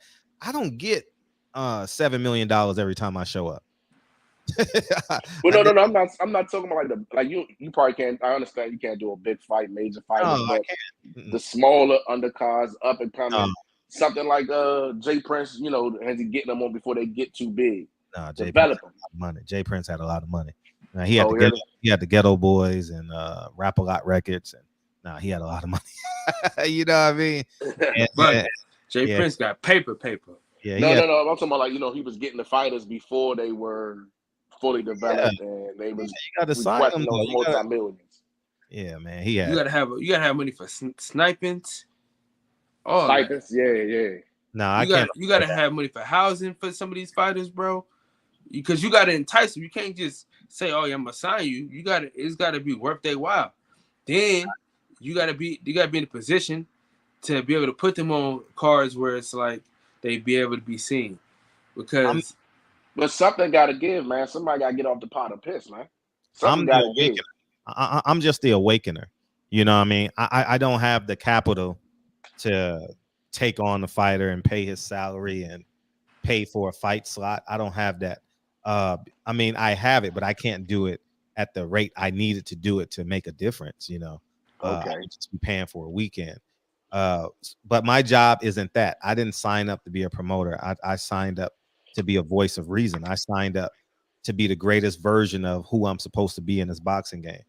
And go ahead. One more question, and I'm gonna get up out of here, man. Please. I know you big into the film world and everything, but is it just me, or have you noticed that if you watch these older movies, they still say the N-word and they still have derogatory language for blacks, but you can't hear them say anything about homosexuality. You don't see the F word. You don't see there's none of that. Like it's crazy how they can still say that.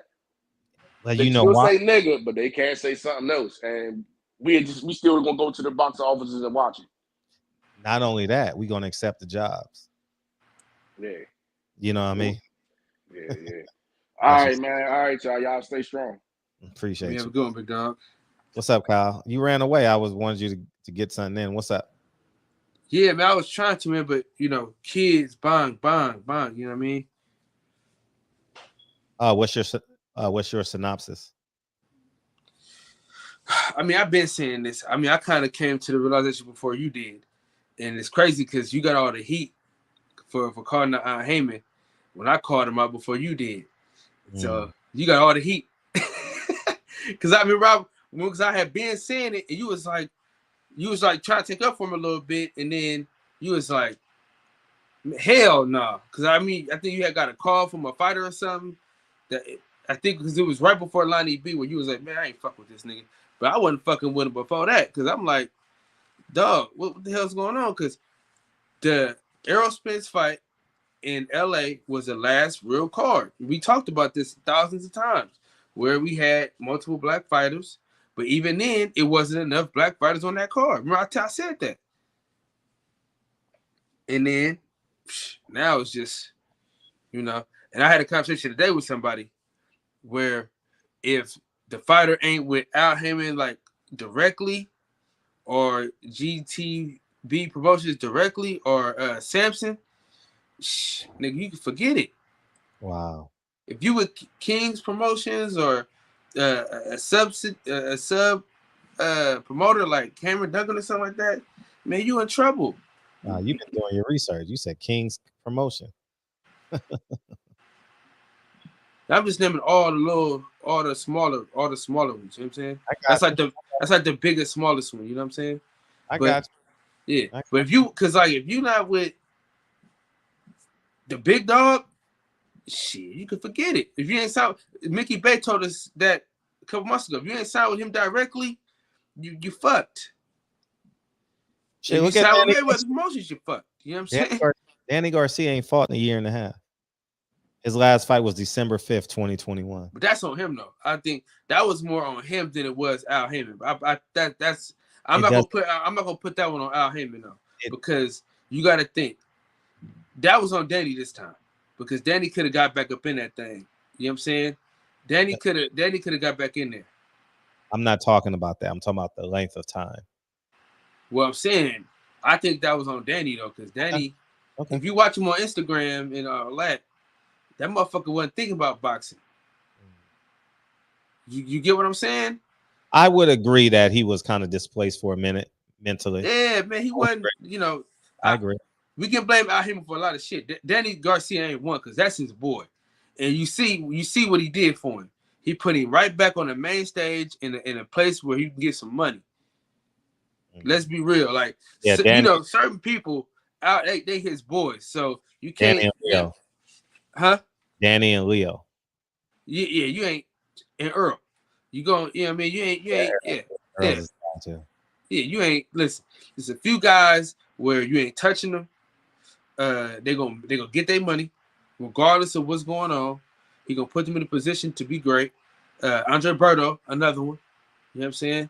Because he didn't deserve that fight with Floyd. No matter how much we love the guy, he didn't deserve that fight with Floyd. You know what I'm saying? That was Al Haymon. You my nigga play. You know what I'm saying? That's like you looking out for me.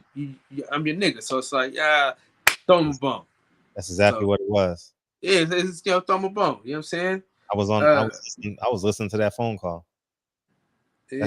That's exactly what it was. Yeah. Boy, you got this, man. Just do this, man. You know. Yeah. Get to some for me, man. That's my man. I don't give a fuck now. Hate me if you want. That was the exact conversation. I'm listening to Al Haymon's voice as I'm telling you guys. That's exactly. But you could tell, man. You could tell what's going on, because you could tell how like certain fighters, they got that, they have that cape on, like that Al Haymon protection cape. If you know what I'm saying, you could tell. Like Charlo and them, they cool. They not in the best of graces with Al Haymon and them. They're not making any money. And because you know what? We can't even blame Al Haymon for that. They fucked up on their own, for real. They definitely fucked up. You know what I'm saying? Like certain shit we can't blame Al Haymon for. Some shit we gotta blame these niggas for. Like the whole Deontay Wilder thing. Stupid. You know what I'm saying? What a PR nightmare. Oh my God. And nobody could get a hold of them boys. Stupid. I wouldn't have said nothing. Like I don't even talk bad about other YouTube channels, because it's a PR nightmare talking bad about a YouTube channel. Somebody in this chat likes someone that I just don't care about. You know what I mean? I wouldn't do that. You know, I can disagree with them though. I ain't gonna say I hate them. Yeah. But it's just for me, man, I've been calling him out on this shit, man, because a lot of fighters that we talk to on a regular basis, nigga, they can't get a fight. No, I know they can't get a fight, man. You know what? Man, I wish these fighters. But fucking like I told, like me and Coach Cunningham was talking the other day. Fundora fought 4 times. Damn, he fought just as much as Canelo Alvarez fought. 6 times in those 2 years. Yeah. Lubin had one fight, 2 fights, maybe, if that. June and April. He fought once every 10 months. April, May, June, 10 months. Set my man up, dog. They set my man up. For sure, it was a setup. Look why they did Gary Russell. Inactivity is the number one killer of boxers, man. You got to get in that ring. Now you got to fight. That's supposed to be your reward. If there's no reward, why the fuck you gonna do it? You gonna go to work for 2 weeks and don't get a check? Mm-hmm. So I mean, at the end of the day, I believe in accountability, but I mean, it's also accountability on the management side too. You know, and I'm gonna say this: Bob ain't gonna pay you the most money.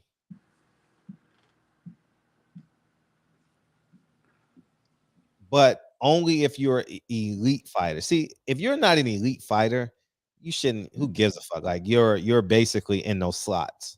So, and the elite fighters would be like a Tank Davis, Deontay Wilder, Earl Spence. I don't think no one on Top Rank is elite in terms of like,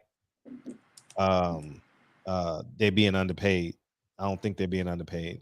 Well, whatever it is.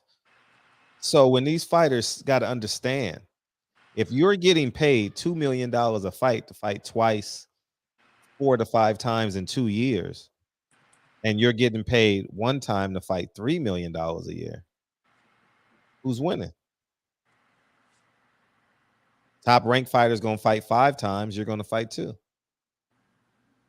And they're gonna get minimum 1.5 million views.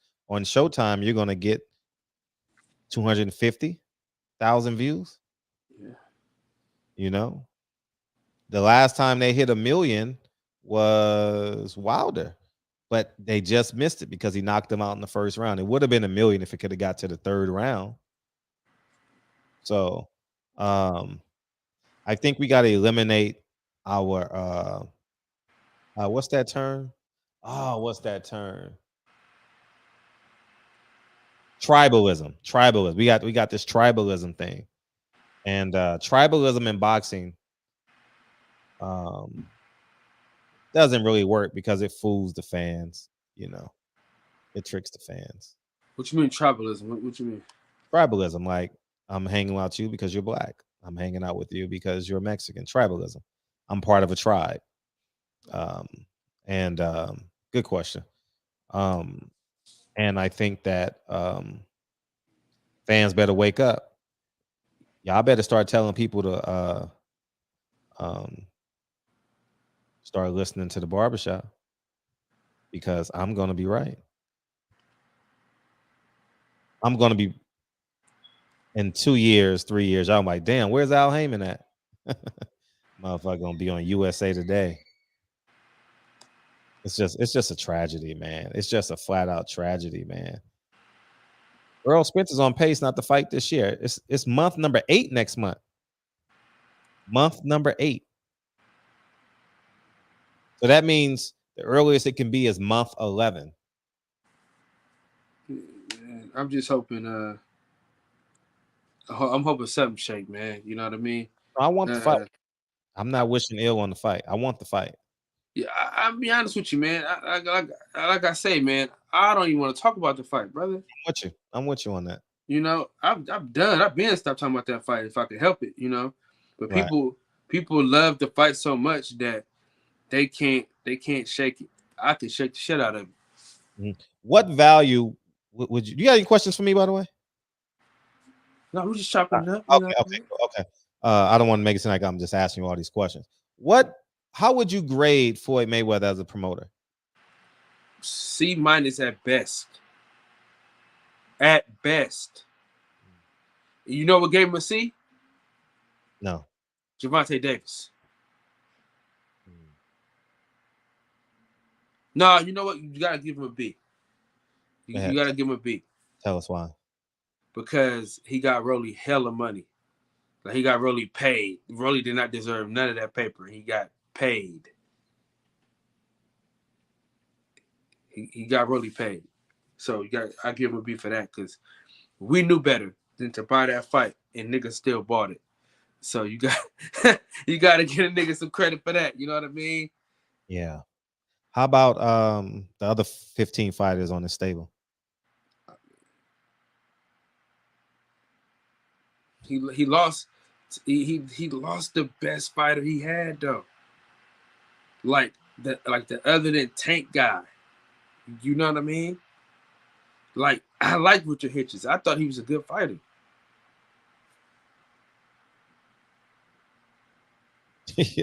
Yeah. I would say I would give him a D. Because D as in dog. D as in damn. Dumb. Disgusting, man. Disgusting. Dumb. Because you got to do the same job for Rolly that you do for Richardson Hitcherson. Richardson Hitcherson, the last 2 fights was on non-televised. Richardson Hitcherson, his second best fighter skill-wise that you guys have heard of. His second best fighter is Richardson Hitcherson. He's complaining on social media that he can't get a fight. So you know what they do? They get a man $15,000, $20,000, $30,000. They go fight on go to Arizona. Instead of saying, you know what? Let's work this shit out. Nah, the ego's too big. No, I know, but that's the problem, though, man. You see, that's the problem. Floyd Mayweather, he talks about how good of a businessman he is, though. But every businessman I know, what do they always say? It's never personal. He's sensitive. Floyd is just sensitive, business, man. Insecure. He's a very insecure man. You should see how he. No, I it's not boxing, so I can't talk about that. But what I will say is this: I would give him a D-. The grade is getting lower. The more we talk about this, Fred, it's getting lower. Yeah, because because nobody knows who his other fighters are, and everyone has left him. Savannah Marshall, the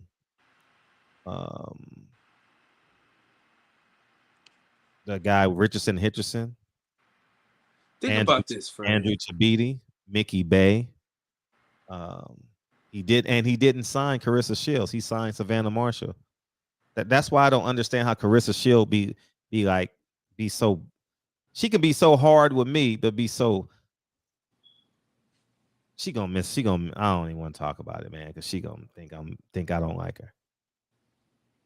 Well, Fred, you ain't shit. That's why she can do that. Yeah, exactly. In her mind. Exactly. Meanwhile, I'm trying to help her create an opponent, and she not. I'm like, I'm helping you. You and Raquel Miller is the only fight that can be made in America that has a chance at you making money. And she didn't even get what I was trying to do with her. I've done more, man. I've done probably more for her outside the champ side than anybody. You know, so. But you the only one that ran up on Steve Kim pigeon-toed ass. And you know what? She didn't even say thank you for that. She's never told me thank you for that. She never said thank you for that. So I said, you know, I'm not doing that shit again. Yeah, that's a pigeon-toed son of a bitch, ain't it?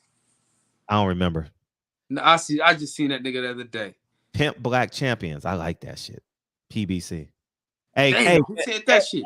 Hey, can someone please make a graphic art and send that shit to me, to my DM, please, so I can post that shit? Oh man, that's gonna go dumb viral, and it's gonna make the black fighters mad. It's gonna make them hate me for 2 days. That's good. I want them to hate me. I want them to wake up though. Pimp Black Champions. I like that. Send that to me, but you gotta put the graphics of like who's some famous pimps? Give me one. Kyle, who's some famous Magic pimps? Don Juan, Pimpin' Ken. Mm-hmm. Yeah, you got to put the film on Slim with the hat, with boxing gloves and shit like that. Yeah. You want to put some actors in there? You got Goldie. You know what I'm saying? You got Pretty Tony. Oh man, Pimp Black. You got who else? You got Mr. White Folks. You got Mr. T. I mean Ice T. I'm gonna say. Yeah. Yeah, we gotta get. Yeah, I mean, there's plenty. It's plenty. Yeah, put Al Haymon in the fur coat, with the big hat on. Oh man, like have him look like somebody make this for me. Somebody have him look like Frank Lucas for sure, or Bumpy Johnson. Yeah, man. Yeah, man, for sure, man. Because these fighters got to wake up, man. How the fuck we ain't got that Terence Crawford Earl Spence fight? How the fuck Jamal Charlo don't have a date yet? He wasn't fucking injured. He might have August 29th. Shout out to L Dub. Who might have August 29th? Jamal Charlo. Somebody got to be August 29th because they got a pay-per-view, so they got to have a lead-in. So, but it ain't gonna be a big budget fight. It can't be a big budget fight because they got the pay-per-view in the following week. So it'll probably be like Ra'is Aleem will probably be on that card. The headliner will probably be Jerome Ennis. I hope so. Ooh, that'd be nice. Hey, maybe something like that. If Ra'is Aleem and Bruce on the same card. No, I take that back. It has to be a Mexican. Oh shit! Yeah, I forgot. No, because no, but it's a Juneteenth card. Run it back, man. Oh no, because you want Mexicans to buy the pay-per-view the following week. Oh, so, yes, right. So it got to be a headline. It got to be a Mexican headliner. So the Mexican headliner could be, I don't know. Oh, you know what they'll probably do? They'll probably use Adrian Broner to lead in. Oh, that's right. The 20th, they'll probably use Adrian Broner as the lead in for that because that's 2 weeks later. He fighting the Mexican, so it's all Mexicans on that card, but Adrian Broner and one Russian. That's disgusting. Yeah, man. Yeah, poor Robert Easter, man. Robert Easter might as well just try and open up a new club or something, but make sure you strapped up, Robert Easter. make sure you strapped up, man. Protect yourself at all times. So that's what it is, man. But yeah, man, it is what it is, man. These motherfuckers, man, they gonna wake up. But Bob is just consistent on the train, man. He ain't high, he ain't low, he's not budging. He is what he is. Maybe I'll hit. What's tomorrow? Thursday. Dre works tomorrow, so I'll be home all day tomorrow. Maybe. I'm not gonna be inspired tomorrow. I already know. So, and Wilder gonna take up a date. So maybe they'll use Wilder as the lead-in for the pay-per-view for but Wilder I don't think Wilder's just gonna be on regular Showtime. You said what? Wilder's gonna be on regular Showtime. Get the fuck out of here. Are you serious? Nah, if they put no way. If Andy Ruiz is on pay-per-view, there's no way Deontay Wilder's not on pay-per-view, bro. Facts. But that's a big mistake not putting Andy Ruiz and Luis Ortiz, but they can't afford to pay him. Man, that's why I laugh when people say Al Haymon is a great businessman. He ain't. How the fuck you a great businessman and someone handed you $1 billion? You know why? You know why? Why? Because he took most of that and pocketed it. Yeah, he's the fund manager. Him and what's the guy named Ryan Caldwell. Everybody go Google Ryan Caldwell everyone open up a second window and Google Ryan Caldwell. What's the hedge fund they from? It's famous. It's one of the more popular ones. Just Google Ryan. Man, let's Google him together. How about that? Ryan Caldwell. Yeah.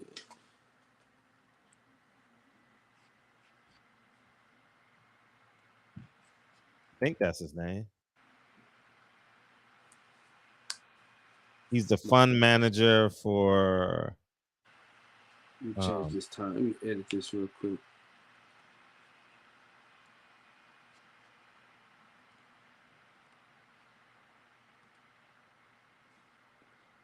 Make sure I'm drawing his name right.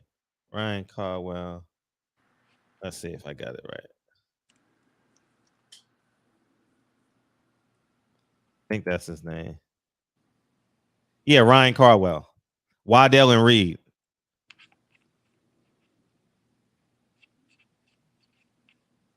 Yeah. Man, they fucking got him. Y'all don't understand. The motherfucker Ryan Caldwell, here's what he did. He got the money from Jay Morrison Tactics. You're right. He got the money. AJ64. Yeah, we're going live in like 15 minutes. We're gonna close out do the this show. And then you might as well go live right now and just have the music play. He said, hey, Ryan Caldwell came to Al Haymon. Al Haymon needed the money because he had a plan. So they told the they didn't advise the shareholders from Waddell and Reed. They took up to $1 billion. Ryan Caldwell and Al Haymon took the hedge fund money, which is legal. They did this all legally. I mean, legally, not illegal, legally. And Ryan Caldwell since resigned from Waddell and Reed. And guess who he went to work for? Al Haymon. Al Haymon. He is a great businessman. Freddie, you crazy? He's a great businessman, boy. Yeah, man. Hey, he cutthroat, man. That's how he did Jay Prince. That's why your boy Ebony got beat up on. Yeah, I'm trying to find that.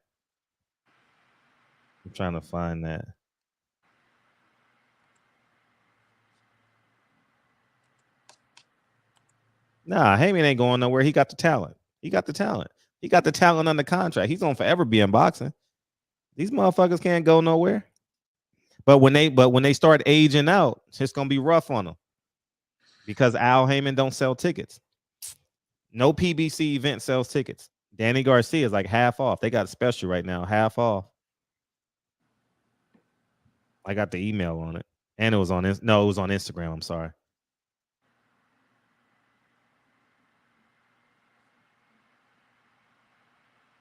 But yeah, I'm trying to find that. Anyways, y'all go Google it, man. I mean, Richard Schaefer left him. You know, Richard Schaefer said, I need to go get this money, man. Al Haymon, I can't be sitting behind you, man. He said, boot me, Farnsworth ass niggas. You know what I mean? But y'all go read the articles, man. Ryan Caldwell, Al Haymon, Waddell and Reed. Put that in the. Y'all think I be making shit up, man, huh? Him and Jay Morrison are like this. That's probably his nephew. Let's get out of here, man. Tomorrow's show should be fun too. I already know what I think I want to talk about. I think I do.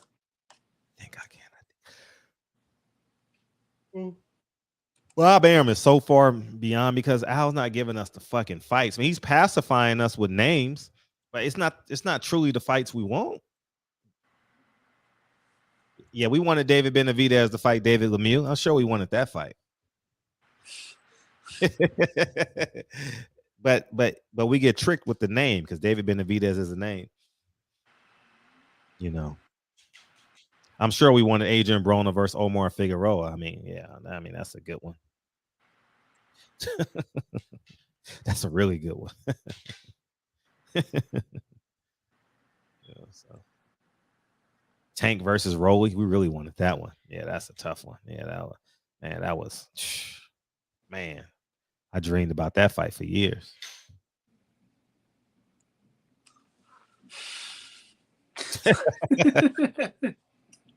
I saw that one coming, man. I was praying. I was begging for that one. Oh, man. The only fight that should have happened, honestly, as a main event, I'm not talking about the undercard. The only fight that should have happened was Jamel Charlo versus Timzu in the rematch. Hey, Fred. Yeah. That's hilarious, man. That's fucking hilarious. Think about it. You really wanted that one, right? Hey, I really wanted to see Ray Vargas versus Masahau or Maseo, whatever the fuck his name that fight shouldn't have happened, man. It should have been Gary Russell versus Leo Santa Cruz. That's the fucking fight, man. But now that fight is dead. You know what I mean? I don't know. Gary Russell's fight career is in the peril, man. You know what I mean? I'm sure we wanted as a main event, we wanted Purple Hair versus the Mexican guy. I know we wanted that one. Who was that? I don't even know their names. Who's the purple hair guy? The one that talked about? Yeah, Chris Colbert. Who did he fight? That was a main event out here in LA. We wanted that one. Oh yeah. Man, I had my fingers crossed on that one. Yeah, they wanted that one. These are the main events. You know what I mean? These are the main events. You know what I mean? So, yeah. All right, I'm out, Uncle Ruckus. I'm out. I don't even think that's bad anymore to call me Uncle Ruckus because I don't want to be a part of that shit. I actually think it's a compliment. Nah, hell no. You ain't that nigga. I don't give a fuck. It don't matter to me. You know what I mean? It don't. Listen, matter. man. In the words of the great philosopher, DB, Fredro. Play the song, Fred. Yeah, I appreciate y'all, man. I'm about to. I got these ice cream sandwiches from Trader Joe's. Crack. I'm about to go outside, hang out for a bit. I haven't gotten to the jacuzzi at nighttime. Maybe I'll do that soon. Peoples Hernandez, what it do, baby? Peoples Hernandez. Hey, my gloves are off now, man. Like, I don't give a fuck anymore. This week, I'm like, damn, Fred, you've been saying some shit. I don't give a fuck anymore. Brother Cole, yo, what they gonna do? Take my credential? The messenger, Brother Cole. AJ. Hey, Travis, what's up, man? What's up? Church. B. Did I miss anybody? B. Man, I don't mind being Uncle Ruckus, man. I don't mind being a coon. I don't mind being anti-black. I don't mind being none of that shit. Because they told you to hate Ben Carson. Your motherfuckers hated Ben Carson. Stupid mother. Y'all call Ben Carson Uncle Ruckus. I'll gladly be Uncle Ruckus. Gladly. I don't give a fuck.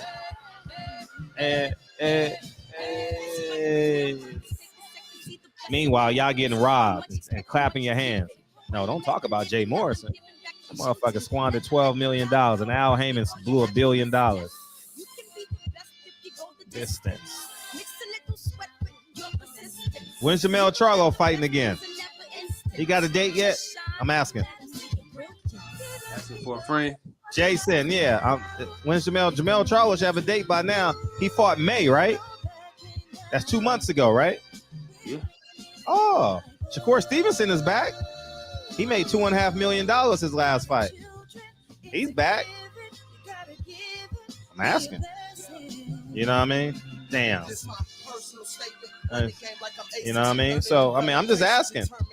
He just fought. Didn't Shakur just fight? Who did Shakur beat? Oscar Valdez. Oscar Val. When was that? April 30th, right? May, June, August, September. It's 5 months. He's back. Shakur is back. He makes close to $3 million a fight. I'm just saying. Shakur gonna get close to $6 million this year. Fighting twice. 2 times in 5 months. I'm just saying. Y'all said Bob Arum got an NBF for, right?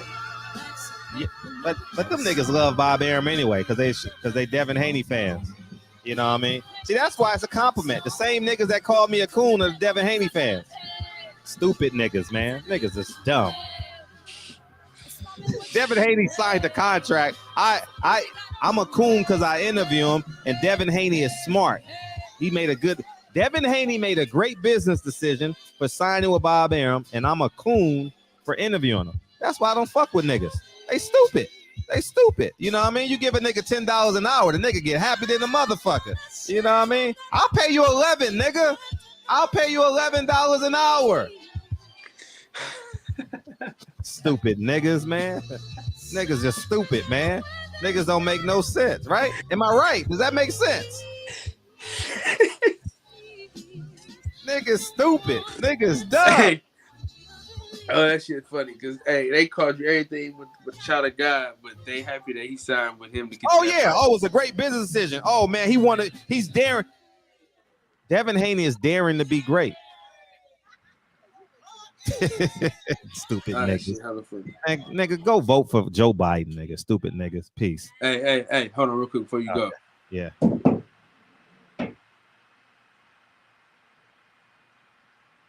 I was Joe Biden. Sleep.